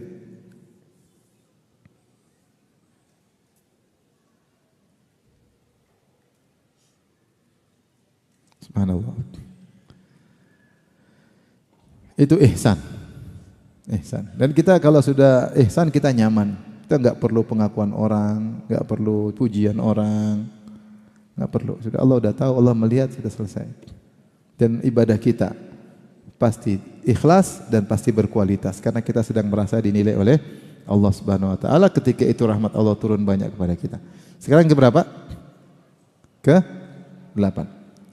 Di antara 8 adalah makna ihsan yang kedua kepada makhluk, yaitu berbuat baik kepada orang lain, berbuat baik kepada orang dalam segala bentuk kebaikan. Ihsan yaitu engkau berbuat baik kepada orang lain. Ini makna kedua. Sehingga kita berusaha berinteraksi dengan siapapun, kita berusaha berbuat baik kepada dia. Apa yang bisa saya buat baik sama dia? Pembantu kita, supir kita, satpam di rumah, ada enggak saya bisa berbuat baik sama dia? Minimal senyum, berbuat baik sama dia. Senyum, menghargai, doain, semoga Lebaran bisa pulang kampung ya. Iya udah 5 tahun saya enggak pulang kampung. Ya, kasihan orang enggak pulang kampung sih. Itu pekerja-pekerja di luar negeri, ada yang seperti di Arab Saudi, yang dari Bangladesh, ada yang 20 tahun enggak pulang, subhanallah. Terus kerja terus, uang mana? Kirim terus. Kasihan. Kasihan.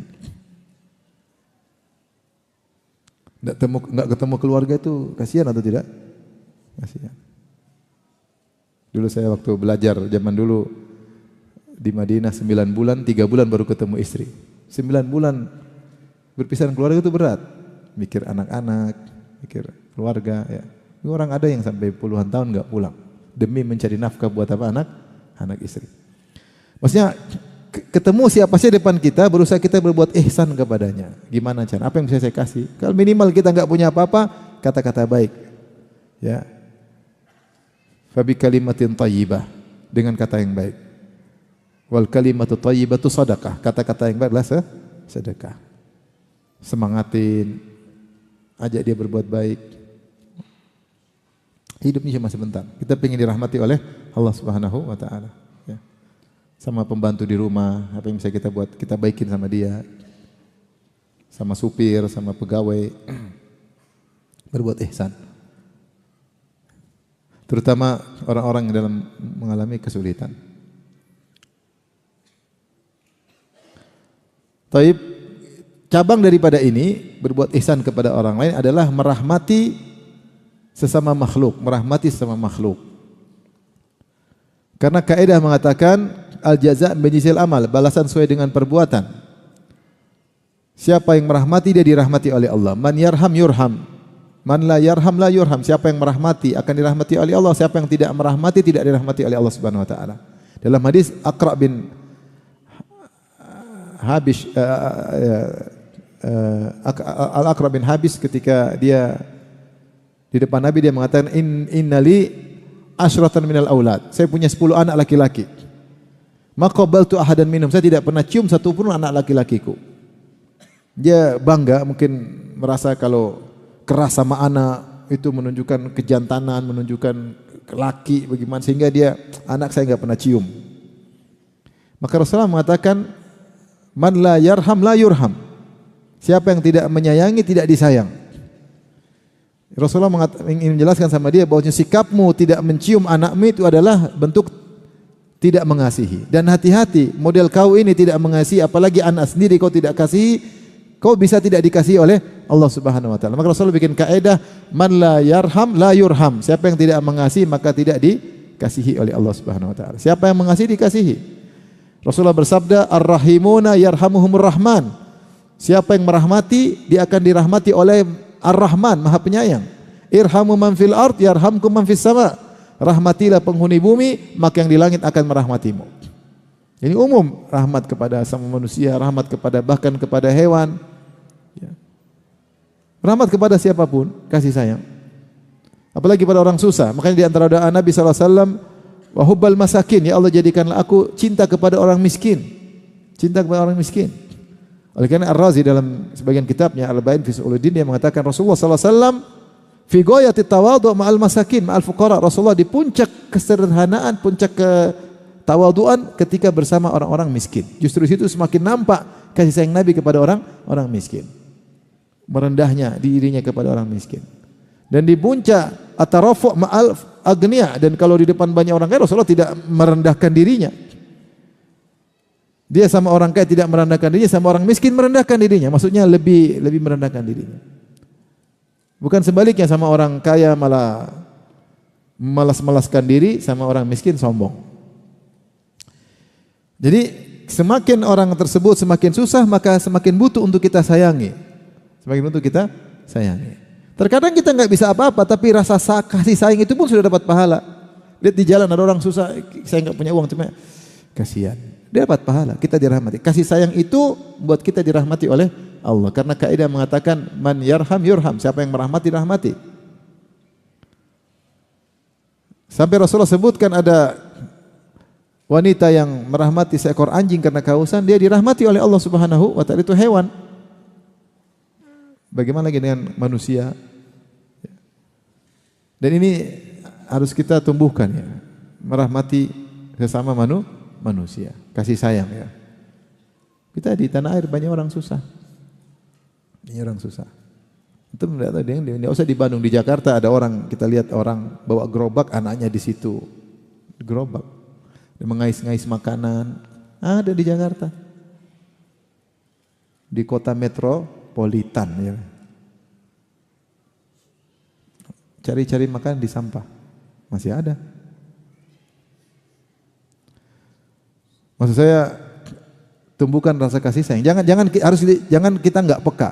Ustaz saking banyaknya sehingga hilang kepekaan, enggak. Jangan. Kepekaan itu harus terus ada. Meskipun kita enggak bisa bantu, kasihan, enggak bisa bantu. Bisa bantu alhamdulillah. Jangan kasihan-kasihan doang, uang enggak pernah keluar. Kasihan keluar juga. Ketemu anak yatim, kasihan nak, tapi duitnya enggak keluar. Kasihan om, uangnya mana om? Kasihan. Kalau punya uang, kalau enggak punya uang, rasa kasihan itu sendiri sudah dapat pahala. Apalagi lebih daripada itu konsekuensi dari rasa kasihan kemudian kita berbuat baik kepada dia. Sampai ada seorang berkata, Ya Rasulullah, inilah adhabu syah wa ana arhamuha. Ya Rasulullah, saya ingin sembelih kambing sementara saya kasihan sama kambing tersebut. Kata Rasulullah sallam, wasya'in rahimtah rahimakallah. Bahkan kambing kalau kau sayang sama dia, ada timbul kasihan ketika ingin menyembelihnya, Allah merahmatimu. Allah mengasihimu. Kucing ada kita kasihan ya. Peka, apalagi manusia ya. Kucing kadang-kadang kita lagi makan, dia datang, kita juga lapar, dia juga lapar. Kasihan. Mau kasih gimana? Ini masalahnya sambal balado, dia nggak bakalan makan. Terus kalau kasih saya makan apa? Tapi rasa kasihan itu sudah dapat pahala. Kasihan. Jadi tendang, kasih sambal di ini nggak bisa tahu nih kasih sambal di mulutnya sampai dia kepedisan, kasihan. Itu nggak sayang sama hewan. Jadi kasih sayang ya. Siapa yang menyayangi dia akan disayang. Rasa peka. Saya bilang meskipun kita nggak bisa bantu, kasih sayang itu sudah mendatangkan rahmat Allah. Apalagi kalau kita bisa bantu. Baik, sekarang yang keberapa? 9 dalam Al-Quran, hijrah di antara dan jihad. Innal ladzina amanu wal ladzina hajaru wa jahadu ulaika yarjuna rahmatallah. Allah Ghafurur Rahim. Saya carikan ayatnya. Dalam surat Al-Baqarah 218. Innal ladzina amanu walladzina hajaru wa jahadu fi sabilillah ulaika yarjuna rahmatallah wallahu ghafurur rahim. Surat Al-Baqarah 218. Sungguhnya orang-orang yang beriman dan berhijrah dan berjihad fi sabilillah, mereka itulah yang mendapatkan rahmat Allah. Wallahu ghafurur rahim. Allah Maha Pengampun lagi Maha Penyayang. Di antaranya iman, kemudian ada hijrah dan jihad. Hijrah dua maknanya. Pertama, hijrah meninggalkan tempat karena tempat tersebut penuh maksiat atau susah untuk beribadah kepada Allah, cari tempat lain. Dan namanya hijrah pasti pengorbanan. Sahabat dulu berhijrah pengorbanan, meninggalkan negeri mereka, meninggalkan harta mereka, sampai mereka jadi miskin mendadak, meninggalkan tanah kelahiran mereka, meninggalkan rumah mereka, meninggalkan kerabat mereka, perjuangan demi untuk beribadah kepada Allah dan taat kepada Rasulullah sallallahu alaihi wasallam. Ini hijrah pertama. Hijrah kedua yaitu meninggalkan maksiat. Wal muhajir man hajara ma nahallahu an. Sungguhnya muhajir yang sungguhnya adalah yang meninggalkan apa yang Allah larang. Itu meninggalkan maksiat. Sekarang ada istilah sudah hijrah. Itu benar, istilah yang benar, itu meninggalkan maksiat karena Allah Subhanahu wa taala. Dan perlu kita ingat, namanya hijrah tidak selalu ujungnya nyaman. Jangan bilang, aduh saya hijrah kok sekarang ekonomi seret. Ya, emang sahabat dulu waktu hijrah jadi kaya mendadak. Kalau hijrah bikin kaya, semua orang hijrah. Sahabat dulu susah sampai tinggal di Sufa. Sufa itu apa? Sufa itu tambahan di belakang Masjid Nabawi. Ada atapnya tapi tidak ada dindingnya. Mereka tinggal situ. Tidur di situ, di atas tanah. Mereka makan dikasih jatah, setiap hari dikasih korma sekian. Mereka kelaparan sampai Abu Hurairah kelaparan makan korma terus perut panas ya. Mereka susah, hijrah memang susah ya. Ini pengen hijrah tapi pengennya nyaman. Sehingga banyak orang hijrah akhirnya hijrah setengah-setengah. Pengen ninggalkan hijrah dari dunia maksiat, dunia artis, kemudian masih pengen tetap jadi artis setelah berhijrah, kan agak susah. Agak susah. Pingin dari dunia happy-happy gemerlap, kemudian setelah hijrah pingin tetap gemerlap, repot. Akhirnya cari ustadz yang sedikit-sedikit nggak boleh, ini ustadz nggak benar, yang ini ustadz fleksibel. Jadi tidak totalitas, ya, tidak totalitas. Hijrah, kamu berhijrah dirahmati oleh Allah Subhanahu wa taala. Benar, ganti komunitas, ganti circle, ganti rezeki. Bisa jadi banyak, bisa jadi sedikit. Bisa jadi banyak lagi, ya itu urusan Allah, masalah rezeki urusan Allah. Tapi ingatlah hijrah perlu perjuangan. Kapan Allah berikan rezeki lagi urusan Allah Subhanahu wa taala. Tapi hijrah butuh perjuangan. Ada kawan dia meninggalkan instansi ribawi. Subhanallah, dari sudah tinggi tinggalkan karena Allah. Oh, ini jualan apa, sampai habis bangkrut. Kerja lain lagi, susah lagi, rugi lagi. Ketika sudah 2 tahun kalau nggak salah dia mengalami kesulitan ekonomi, kawan lamanya di instansi ribawi tadi telepon dia lagi, kamu kerja lagi, ini ada jabatan bagus, gajinya tambah. Waduh, ketika itu dia goyang imannya. Kata dia sama istrinya, ini gimana nih? Kata istri, coba kau tanya Ustadz, siapa tahu boleh. Dia cerita sama saya. Karena saking goyangnya, sampai dia bilang, coba tanya Ustadz, siapa tahu boleh. Kalau kita ceritakan kondisi kita gini-gini, mungkin rukhsah, darurat. Subhanallah. Akhirnya tanya Ustadz, cerita. Dia sama saya tanya seorang Ustadz, katanya. Ustadz itu bilang begini, kan ada hadis, ya, meskipun hadis itu diperselisihkan. Bosnya riba paling rendah seperti menzinai apa? Ibu sendiri. Dia bilang, kata Ustaz itu, kamu tahu enggak bagaimana kalau zina sama emakmu? Maksudnya Ustaz, kalau kamu zina sama emakmu, emakmu yang melahirkanmu, ya enggak lah ya. Ya riba seperti itu. Waduh, enggak jadi dia. Ini cerita ya. Ada riwayat meskipun diperselisihkan. Baik. Maksud saya namanya hijrah perlu perjuangan. Tapi kalau kita berjuang dirahmati oleh Allah ya. Bukan berarti orang sukses di dunia kemudian sukses di akhirat. Betapa banyak orang di dunia direndahkan di dunia, di akhirat mendapati rahmat Allah sangat banyak. Ya. Betapa banyak orang tidak mendapat jabatan yang tinggi tapi ternyata dia banyak dapat rahmat Allah Subhanahu wa taala. Tidak semua orang sukses dunia kemudian dirahmati di akhirat. Intinya kita berhijrah ada pengorbanan, terserah Allah nanti Allah jadikan kita gimana, sukses lagi atau tidak, ukuran dunia itu kembali kepada Allah. Tapi siapa yang berhijrah karena Allah maka dia dirahmati oleh Allah Subhanahu wa taala.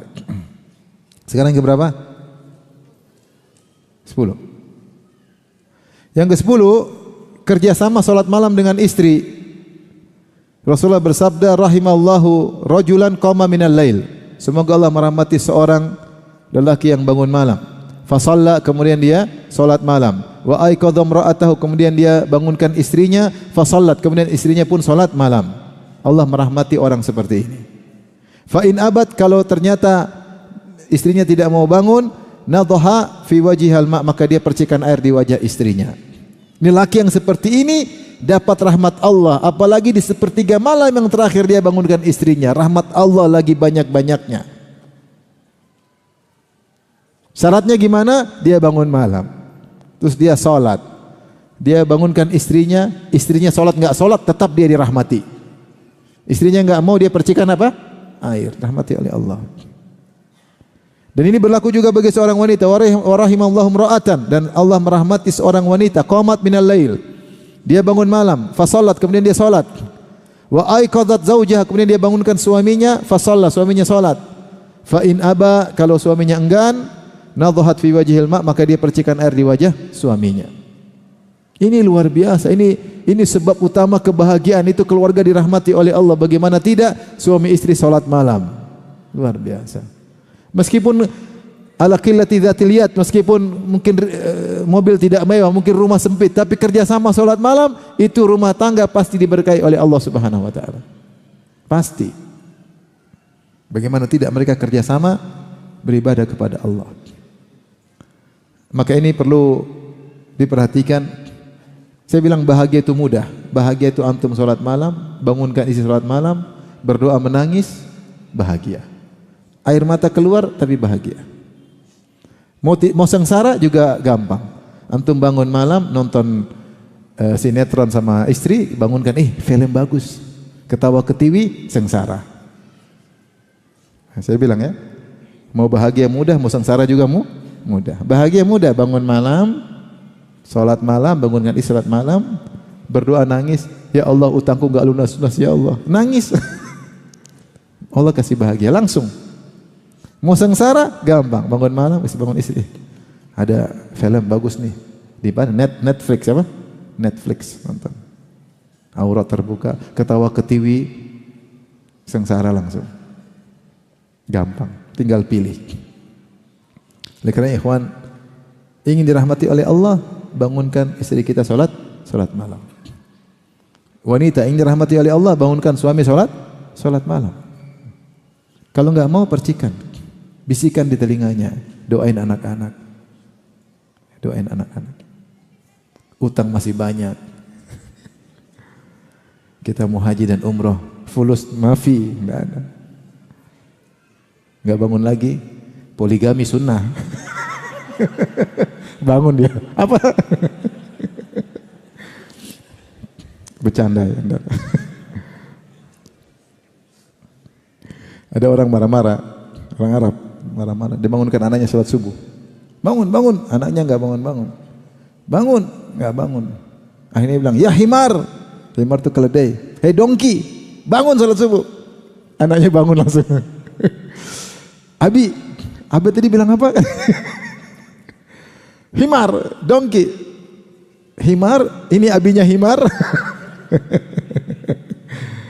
Janganlah, lembut kata-kata baik. Indah, kebahagiaan itu mudah. Tinggal salat malam, rahmat Allah turun. Kalau Allah sudah sayang, urusannya mudah. Tadi Ashabul Kahfi ketika mereka dalam ketakutan mau dibunuh atau ditangkap oleh anggota kerajaan, apa kata mereka? Rabbana atina min ladunka rahmah wa hayyi' lana min amrina rasyada. Rahmati kami ya Allah, rahmat darimu dan mudahkan urusan kami. Yang penting rahmat dulu. Udah rahmat, nanti urusan mudah, itu sudah konsekuensinya. Ingat ya, di sini Rasulullah suruh percik, bukan guyur air ya. Percikan. Tapi enggak apa-apa sambil bawa gayung. Sayang.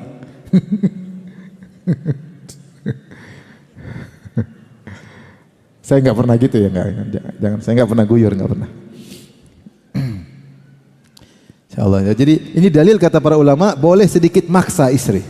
Ngantuk, pegel, sakit, sebentar aja, 3 rakaat aja. 3 rakaat. Udah nanti abang belikan emas besok. Insyaallah. 11 rakaat langsung, enggak perlu 3. Insyaallah. Jadi boleh agak dipaksa sedikit. Lama-lama dipaksa, lama-lama jadi kebiasaan. Nanti kalau sudah biasa, kalau kita enggak salat malam, rasanya kalau seorang sudah biasa tidak salat malam, rasanya sedih. Taib. Yang berikut yang keberapa? 11 salat asar. Sebelum asar 4 rakaat. Salat sebelum asar 4 rakaat. Hadis ini diperselisihkan oleh para ulama. Rasulullah bersabda, rahimallahu imra'an shalla qabla al-asri arba'an. Semoga Allah merahmati seorang yang salat 4 rakaat sebelum asar. Itu qabliyah asar. Hadis ini sebagian mendhaifkan, sebagian menghasankan.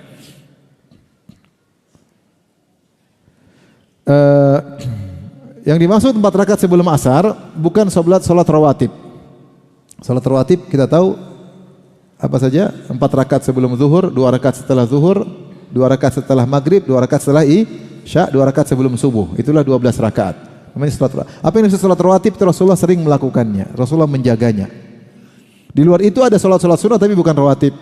Seperti salat 2 rakaat sebelum maghrib. Kata Rasulullah SAW, sallu qoblal maghrib, sallu qoblal maghrib, sallu qoblal maghrib liman sya'a. Salatlah sebelum maghrib, salatlah sebelum maghrib, salatlah bagi yang mau. Rasulullah mengatakan, bainal adzanain salat. Di antara adzan dan iqamat ada salat. Di antaranya antara adzan maghrib dan iqamat maghrib. Di antaranya adzan isya dan iqamat isya. Di antaranya adzan asar dan iqamat asar. Qobliyah asar, qobliyah maghrib, qobliyah isya itu bukan rawatib. Rawatib saya ulang tadi apa? 4 rakaat sebelum zuhur, 2 rakaat setelah zuhur. 2 rakaat setelah maghrib, 2 rakaat setelah isya, 2 rakaat sebelum subuh. Ini rawatib yang Rasulullah. Selain itu boleh salat. Karena Rasulullah dalam hadis yang sahih di antara adzan dan iqamat ada salat. Di antaranya yang datang keutamaan secara khusus 4 rakaat sebelum asar. Kalaupun hadis ini dhaif, ada hadis yang sahih, baina kulli adzanain salat. Di antara azan dan iqamat ada salat. Sehingga banyak ulama yang menghasankan hadis tadi 4 rakaat sebelum asar. Tapi kalau 4 rakaat sebelum asar, pertama kita tahu dia bukan rawatib. Rasulullah tidak melanggengkannya, tapi Rasulullah yang pingin sholat, Rasulullah memotivasi dan akan mendapat rahmat Allah. Bagaimana pelaksanaannya? Sebagian ulama seperti Al-Hajjawi menyebutkan 3 cara. Pertama, dan ini yang menurut mereka paling afdal, 2 rakaat salam, 2 rakaat salam. Datang dalam riwayat salatul lail wan nahari mathna mathna. Salat malam dan salat siang 2 rakaat 2 rakaat. Jadi 2 rakaat salam kemudian 2 rakaat salam. Cara kedua, langsung 4 rakaat 1 salam dengan 2 tasyahud, persis seperti salat asar. Persis seperti salat asar. Jadi cuma niatnya salat qobliyah asar. Persis seperti salat asar, 4 rakaat, tasyahud awal, tasyahud akhir. Cara ketiga, langsung 4 rakaat tanpa tasyahud awal. Langsung 4 rakaat tanpa tasyahud. Langsung tasyahud apa? Akhir. Ini boleh 3-3-nya. Boleh 3-3. Artinya kita kapan ada waktu, kita tidak harus melanggengkan ini, tidak harus. Tapi kapan ada waktu, lagi semangat salat 4 rakaat. Apalagi kalau pas lagi umrah, lagi di Mekah, lagi di Madinah, semangat. Karena di Mekah Madinah sekarang, kalau di Mekah antara azan dan iqamat 10 menit. 10 menit. Habis azan mungkin azannya 4 menit, masih ada 6 menit. 6 menit bisa 2 kali. 3 menit, 3 menit. Bisa. Zuhur maupun asar 10 menit jaraknya. Kalau subuh 15 menit. Ini diantara menyebabkan seorang dirahmati oleh Allah Subhanahu Wa Taala. Daripada kita nggak ada kegiatan, sholat aja, sholat. Taib. Sekarang ke berapa? 11 adalah mendengar hadis Nabi dan menghafalkannya. Kata Rasulullah SAW, rahimallahu mra'an. Dalam riwayat, nadarallahu mra'an. Semoga Allah menjadikan wajah seorang berseri-seri. Dalam sebagian riwayat, rahimallah, Allah merahmati seorang sami'a minni hadithan. Dia mendengar dariku hadis. Sebuah hadis. Fahafidhahu. Kemudian dia hafalkannya. Hatta yuballighahu ghairahu. Kemudian dia sampaikan kepada orang lain. Farubah hamili fikhin ila man huwa afqahu minhu wa rubah hamili fikhin laisa bifaqih. Bisa jadi seorang membawa ilmu, dia sampaikan kepada yang lebih alim daripada dia, dan bisa jadi seorang menghafal suatu ilmu namun dia tidak faqih, tidak mengerti atau apa, kurang paham dengan apa yang dia miliki, apa yang dia hafalkan. Jadi Rasulullah SAW menganjurkan untuk dengar hadis, hafal, sampaikan. Ini keutamaan bagi para penghafal hadis. Akan dirahmati oleh Allah. Setiap hadis yang dihafalkan dirahmati oleh Allah Subhanahu Wa Taala. Antum hafal berapa hadis? Berapa? 5. Alhamdulillah. Ada yang hafal hadis berapa? Cuma 2. Apa hafal hadisnya? Utlubul ilma walau bisin. Nuntut ilmu sampai ke Cina. Sudah hafal hadis cuma 1, hadisnya palsu lagi.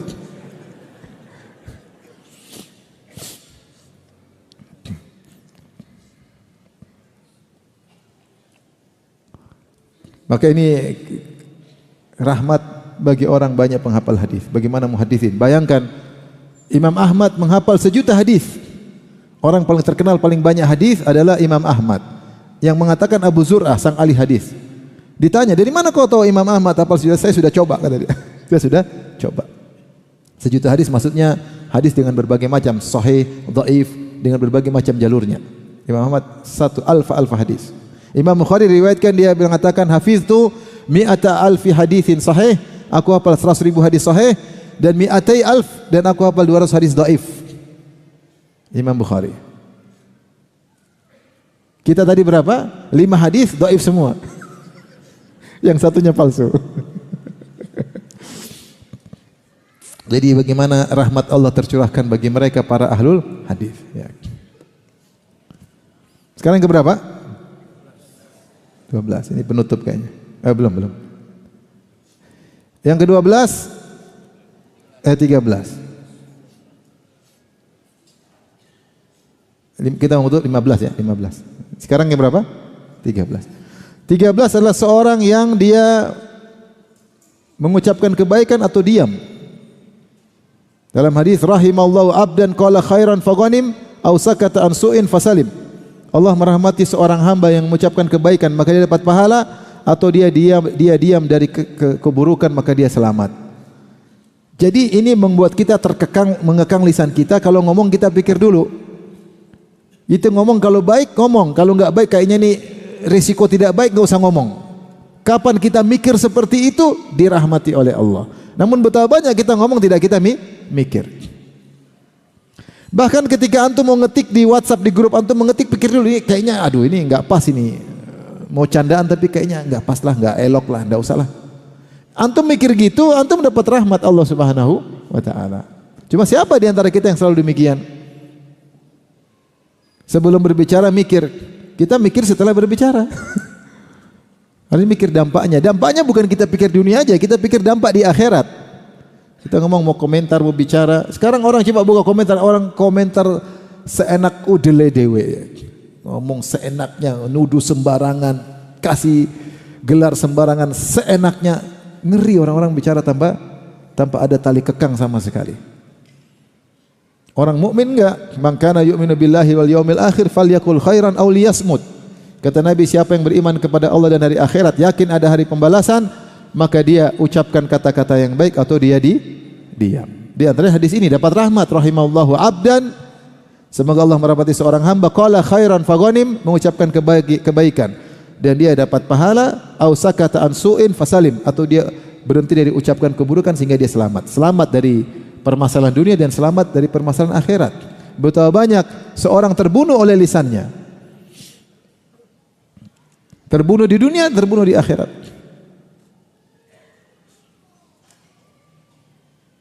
Ada buku judulnya Syu'ara qatalahum syi'ruhum. Para penyair yang terbunuh oleh syairnya sendiri. Ada buku judulnya gitu. Para penyair yang terbunuh, maknanya demikian ya. Para penyair yang terbunuh akibat apa? Syair mereka sendiri. Tulisan atau makalah saya lupa ya, tapi ada itu penyair-penyair yang mati gara-gara syairnya. Dia menghina orang, dipersekusi. Akhirnya dibunuh. Intinya seorang ketika dia mau bicara dia mikir, Allah turunkan rahmat. Jadi jangan seorang bangga dengan ucapannya. Terkadang ucapannya dia ucapkan tanpa dia mikir. Terkadang dia hanya mikir maslahat duniawi. Pikir juga maslahat akhiratmu ya. Mungkin seorang dengan ucapannya dapat manfaat duniawi tapi musibah di akhirat. Pikirkan dua-duanya. Yang keberapa sekarang? 14. 14 yaitu seorang yang mudah membeli, mudah menjual, mudah menagih, mudah membayar hutang. Kata Rasulullah SAW, rahimallahu rajulan samhan idza ba'a. Allah merahmati seorang yang mudah untuk menjual, wa idza ishtara, mudah dalam riwayat sahlan, yaitu mudah untuk menjual, mudah untuk membeli. Samhan idza qada, mudah ketika membayar hutang. Samhan idza qtada, mudah ketika menagih. 4 perkara datang dalam lafal, mudah membeli, mudah menjual, mudah menagih dan mudah membayar hutang. Bagaimana maksudnya? Maksudnya seorang tidak ruwet ketika membeli. Contoh ketika dia membeli, misalnya ada orang misalnya jual mobil berapa ini? 100 juta. Ya, dia lihat oke, bagus. Udahlah, ya udah. Dia enggak tawar-tawar. Kalaupun dia tawar, turun berapa? Korting dong. Ustadz nih loh. Kemarin ada kawan, saya beli sesuatu, saya beli korma. Orang itu kasih saya gratis sebelumnya, karena tahu Ustadz. Saya bilang, saya suka korma itu, saya bilang beli lagi. Terus kata kawan, jadi nanti saya bilang Ustadz. Jangan, enggak usah bilang Ustadz. Enggak usah saya bilang. Cuma korma aja kok. Enggak apa-apa Ustadz, katanya kalau gratis enggak boleh, kalau korting boleh. Enggak usah lah. Dia cuma untung sedikit. Kalau kita minta korting harga miliaran. Kalau cuma 200 ribu enggak usah minta korting saya.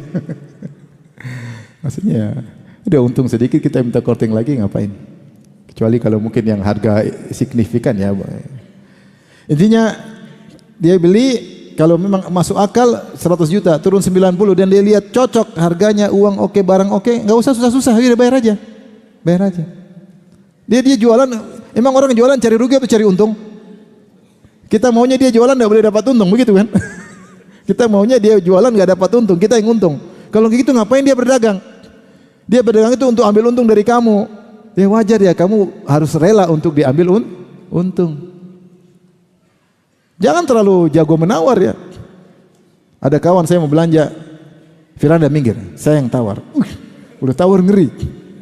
Berapa? 10 real, 3 real. Kita dengerin ya takut. Udah kamu tawar, saya pergi dulu ya. Gak enak. Dulu pertama saya ke Jogja ada namanya pasar apa? Beringharjo ya. Beringharjo. Saya nggak pernah ke sana, cuma cerita. Kamu kalau beli di sana tawar sampai 70%. Gimana itu? Sementara kita kalau di Papua nggak ada begitu. Di Papua tuh harga orang mudah beli. Ini ternyata 10.000 bilang 30.000. Waduh, ngeri banget. Kita mau bilang tuh nggak tega. Memang begitu katanya. Kita nggak tega. Tapi intinya kalau memang kita bukan juga orang bodoh ketipu, maksud saya enggak, rajul tidak makbun, tidak terpedaya, tapi dia lihat kalau oke, harga oke, dia tahu harga, ya ini masuk wajar lah, dia dapat untung, kasih aja, ngapain kita tawar-tawar sampai setengah mampus ya, kasihan dia. Ada orang jual es krim musim hujan, nah kesempatan kita tawar nih. Es krim berapa? 10.000, 1.000 aja lah daripada dibuang. Udah ambil aja gratis. Kasihan juga orang. Jadi kita mudah beli. Sama menjual juga mudah. Kita jual barang. Kalau kita lihat sudah orang, misalnya kita jual 100.000, berapa 100.000? 70 ya. Kita lihat sudah untung. Oh, jadi kelepas aja. Ngapain? Enggak. 80? Enggak. 90? Enggak. 99? Enggak. 1.000 pun saya tidak turunkan. 100.000 baru. Bukan begitu juga kali ya. Berapa? 80.000? Enggak, harga mati. Harga mati. Ya, kalau kita lihat sudah ada oke lah harga wajar, harga turun. Kita jual mobil memang harganya turun dan kita lihat oke sudah, enggak usah susah-susah. Rezeki datang dan pergi. Kita nyenangin orang, lihat nyenangin apa? Orang. Sampai para ulama mengatakan di antara sedekah yang tidak ketahuan oleh tangan kiri adalah kita beli tanpa menawar. Ada orang susah, berapa? Langsung bayar aja. Dan kita bilang berapa? 100.000, 80.000 ya? Ya sudah, terus 20.000-nya kita kasih dia. Itu namanya ketahuan. Sudah enggak usah tawar meskipun kita tahu kita bisa dapat 80.000. Kita sedekah niat tanpa tawar dengan niat sedekah 20.000-nya. Bisa. Kita kan ingin bantu sama muslim. Jadi kalau beli juga mudah. Dirahmati oleh Allah. Kenapa? Karena kita menyenangkan penjual. Kita menguntungkan penjual. Kalau kita jual, kita menyenangkan pembeli. Rasulullah bukan ngajarin kita jual rugi, enggak. Tapi oke lah, jangan susah-susah. Kalau memang logis, untung oke. Samhan idza iktada, mudah ketika nagih hutang atau nagih haknya. Datang ke orang, ya akhi bayar hutangmu. Bayar hutang. Aduh, saya belum bisa. Kita tahu dia jujur. Kalau dia nggak jujur, ya kita boleh kencang. Dia saya susahin lagi, belum bisa, masih ada uang tapi ya udah enggak apa, nanti bulan depan. Atau ya udah bayar setengah aja enggak apa-apa. Kamu saya punya uang ya udah itu udah cukup misalnya. Dapat pahala double-double. Dirahmati oleh Allah, dikurangi dosa-dosa kita, diampuni oleh Allah ketika kita menjatuhkan sebagian hak kita. Jadi orang mudah untuk menagih. Ketika nagih dia juga mudah ya. Kemudian juga samhan idza qada, sebaliknya semoga Allah merahmati orang yang mudah bayar hutang atau hak orang dia mudah untuk tunaikan. Kalau dia bikin ada perjanjian jual beli atau utang piutang dia catat. Kalau dia bilang akan bayar pada tanggal 1 Januari, kalau bisa dia bayar pada waktunya, itu namanya dia samhan idza qada. Dia baik ketika dia bayar. Atau dia bayar sebelum waktunya. Sudah jatuh tempo dia bayar tanggal 15 Desember. Alhamdulillah ada rezeki ya itu. Atau dia cicil. Dia baik dalam membayar hutang. Sampai Nabi SAW ketika ditagih, Rasulullah pernah punya hutang onta, ada yang tagih. Maka orang itu bicara sahabat sampai tegur. Mungkin dia bicara agak menuntut kepada Nabi. Ya. Maka Rasulullah mengatakan, biarkan, sungguhnya pemilik hak punya hak untuk berbicara. Biarkan dia bicara. Rasulullah biarin.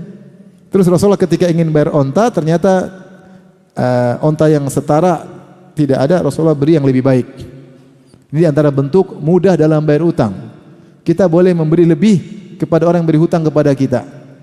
Dengan syarat tidak ada perjanjian sebelumnya dan disyarat di akhir. Syaratnya di akhir. Jangan kasih isyarat, utangin saya. Saya biasanya gimana kalau bayar? Saya tambahin. Itu riba namanya. Tapi kalau nggak ada perjanjian, nggak kita tambah terakhir, boleh. Karena orang yang beri hutang sama kita sedang baik. Jarang orang mau pinjamin uang sama kita. Ada orang pinjamin uang sama kita itu orang baik, apalagi zaman sekarang. Kenapa sekarang pinjol laku? Pinjol ya? Karena nggak ada yang kasih hutang. Kalau ada orang baik sama kita, kasih hutang sama kita, dia punya uang, dia sisihkan buat kita, orang lagi baik, maka balaslah kebaikan dengan kebaikan. Waktunya kalau kita punya uang, waktunya jatuh tempo, bayar. Jangan kita lari kanan, lari kiri. Ganti nomor telepon. Jangan kita malah marah-marahin. Kamu tuh sudah tahu saya nggak punya uang, kamu tagih-tagih. Gimana sih? Katanya ukhuwah Islamiyah. Diceramain malah. Sampai ada kawan saya, dia curhat. Dia bilang, Ustadz, sama dua kawan saya. Ustadz si fulan itu, Ustadz kenapa? Saya tagih kemarin dia marah-marah. Loh, kenapa marah-marah? Kan hak kamu tagih. Dia bilang, Pak, kemarin saya lagi ada uang, kamu nggak nagih. Sekarang saya nggak punya uang, kamu nagih. Gimana sih, Pak? Loh, kalau kamu punya uang meskipun nggak ditagih, harusnya bayar. Wajib bagi kamu. Yang pemberi hutang tidak wajib nagih. Kamu wajib bayar hutang. Jangan bilang, siapa suruh kau tidak tagih. Astagfirullah. Kamu yang wajib bayar hutang. Dia nggak nagih, bukan kewajiban dia nagih. Kamu yang wajib bayar hutang. Jadi subhanallah, berpahala. Banyak orang kalau kita pinjam uang, kita bayar teratur sesuai dengan aturan, orang juga senang. Kapan kita pinjam dia kasih lagi. Dan kita dapat pahala. Cara bayar hutang yang baik dapat pahala. Allah merahmati orang yang mudah dalam bayar hutangnya. Sehingga kalau dia sudah plotkan uangnya untuk bayar hutang, musibah kenapa? Ketika orang udah punya uang, tertarik beli lagi baru, tertarik membuka cabang lagi usahanya, tertarik sehingga jatuh tempo dia lewatin. Ini ngeri. Kata Rasulullah, matalul ghani zulman. Kata Rasulullah SAW, menunda-nunda bayar hutang setelah jatuh tempo padahal dia mampu, zalim. Semakin dia tunda, argo dosa semakin jauh. Taib yang terakhir, yang keberapa? 15 ya? Kata Nabi SAW, ini mudah memaafkan. Rahimallahu abdan kanat li akhihi indahu madlimah fi irdin aw malin. Semoga Allah merahmati seorang hamba yang dia dizalimi oleh saudaranya. Terkait dengan harga dirinya atau hartanya. Dia dizalimi, mungkin dikata-katain, dituduh yang tidak terkait harga diri. Atau hartanya diambil, ditipu oleh saudaranya sendiri, ya, sesama muslim, sesama mukmin. Faja'ahu, kemudian saudaranya tersebut datang kepada dia. Fastahallahu, minta dihalalkan, bukan untuk mengembalikan, minta dihalalkan. Saya enggak bisa kembalikan hartamu, mohon dimaafkan, mohon dihalalkan. Saya kemarin nuduh kau, saya tidak bisa klarifikasi, mohon dimaafkan, minta dihalalkan. Qabla an tu'khadha wa laysa samma dinarun wala dirham. Sebelum datang hari kiamat yang tidak ada dinar dan dirham. Kalau ada kebaikan akan diambil kebaikannya, kalau tidak ada akan ditimpakan kepada dia dosa-dosa orang. Maka kata Nabi, orang seperti dirahmati oleh Allah Subhanahu wa taala. Ingin dirahmati, maafkan. Apalagi dia sudah datang kemudian minta dihalalkan. Bahkan yang lebih afdol lagi, orang itu tidak minta dihalalkan, kita maafkan. Itu yang paling tinggi. Itu yang paling tinggi. Ya. Tapi paling tidak ketika dia sudah datang minta dihalalkan, kita halalkan. Saat itu maka rahmat Allah akan tercurahkan kepada kita. Hidup lebih tenang, maafkan orang lain. Hidup lebih tenteram, orang akan lebih bahagia. Siapa yang mudah maafkan, dia lebih bahagia. Tapi demikian saja Majelis Bijak, meneduhkan hati, mencerahkan jiwa.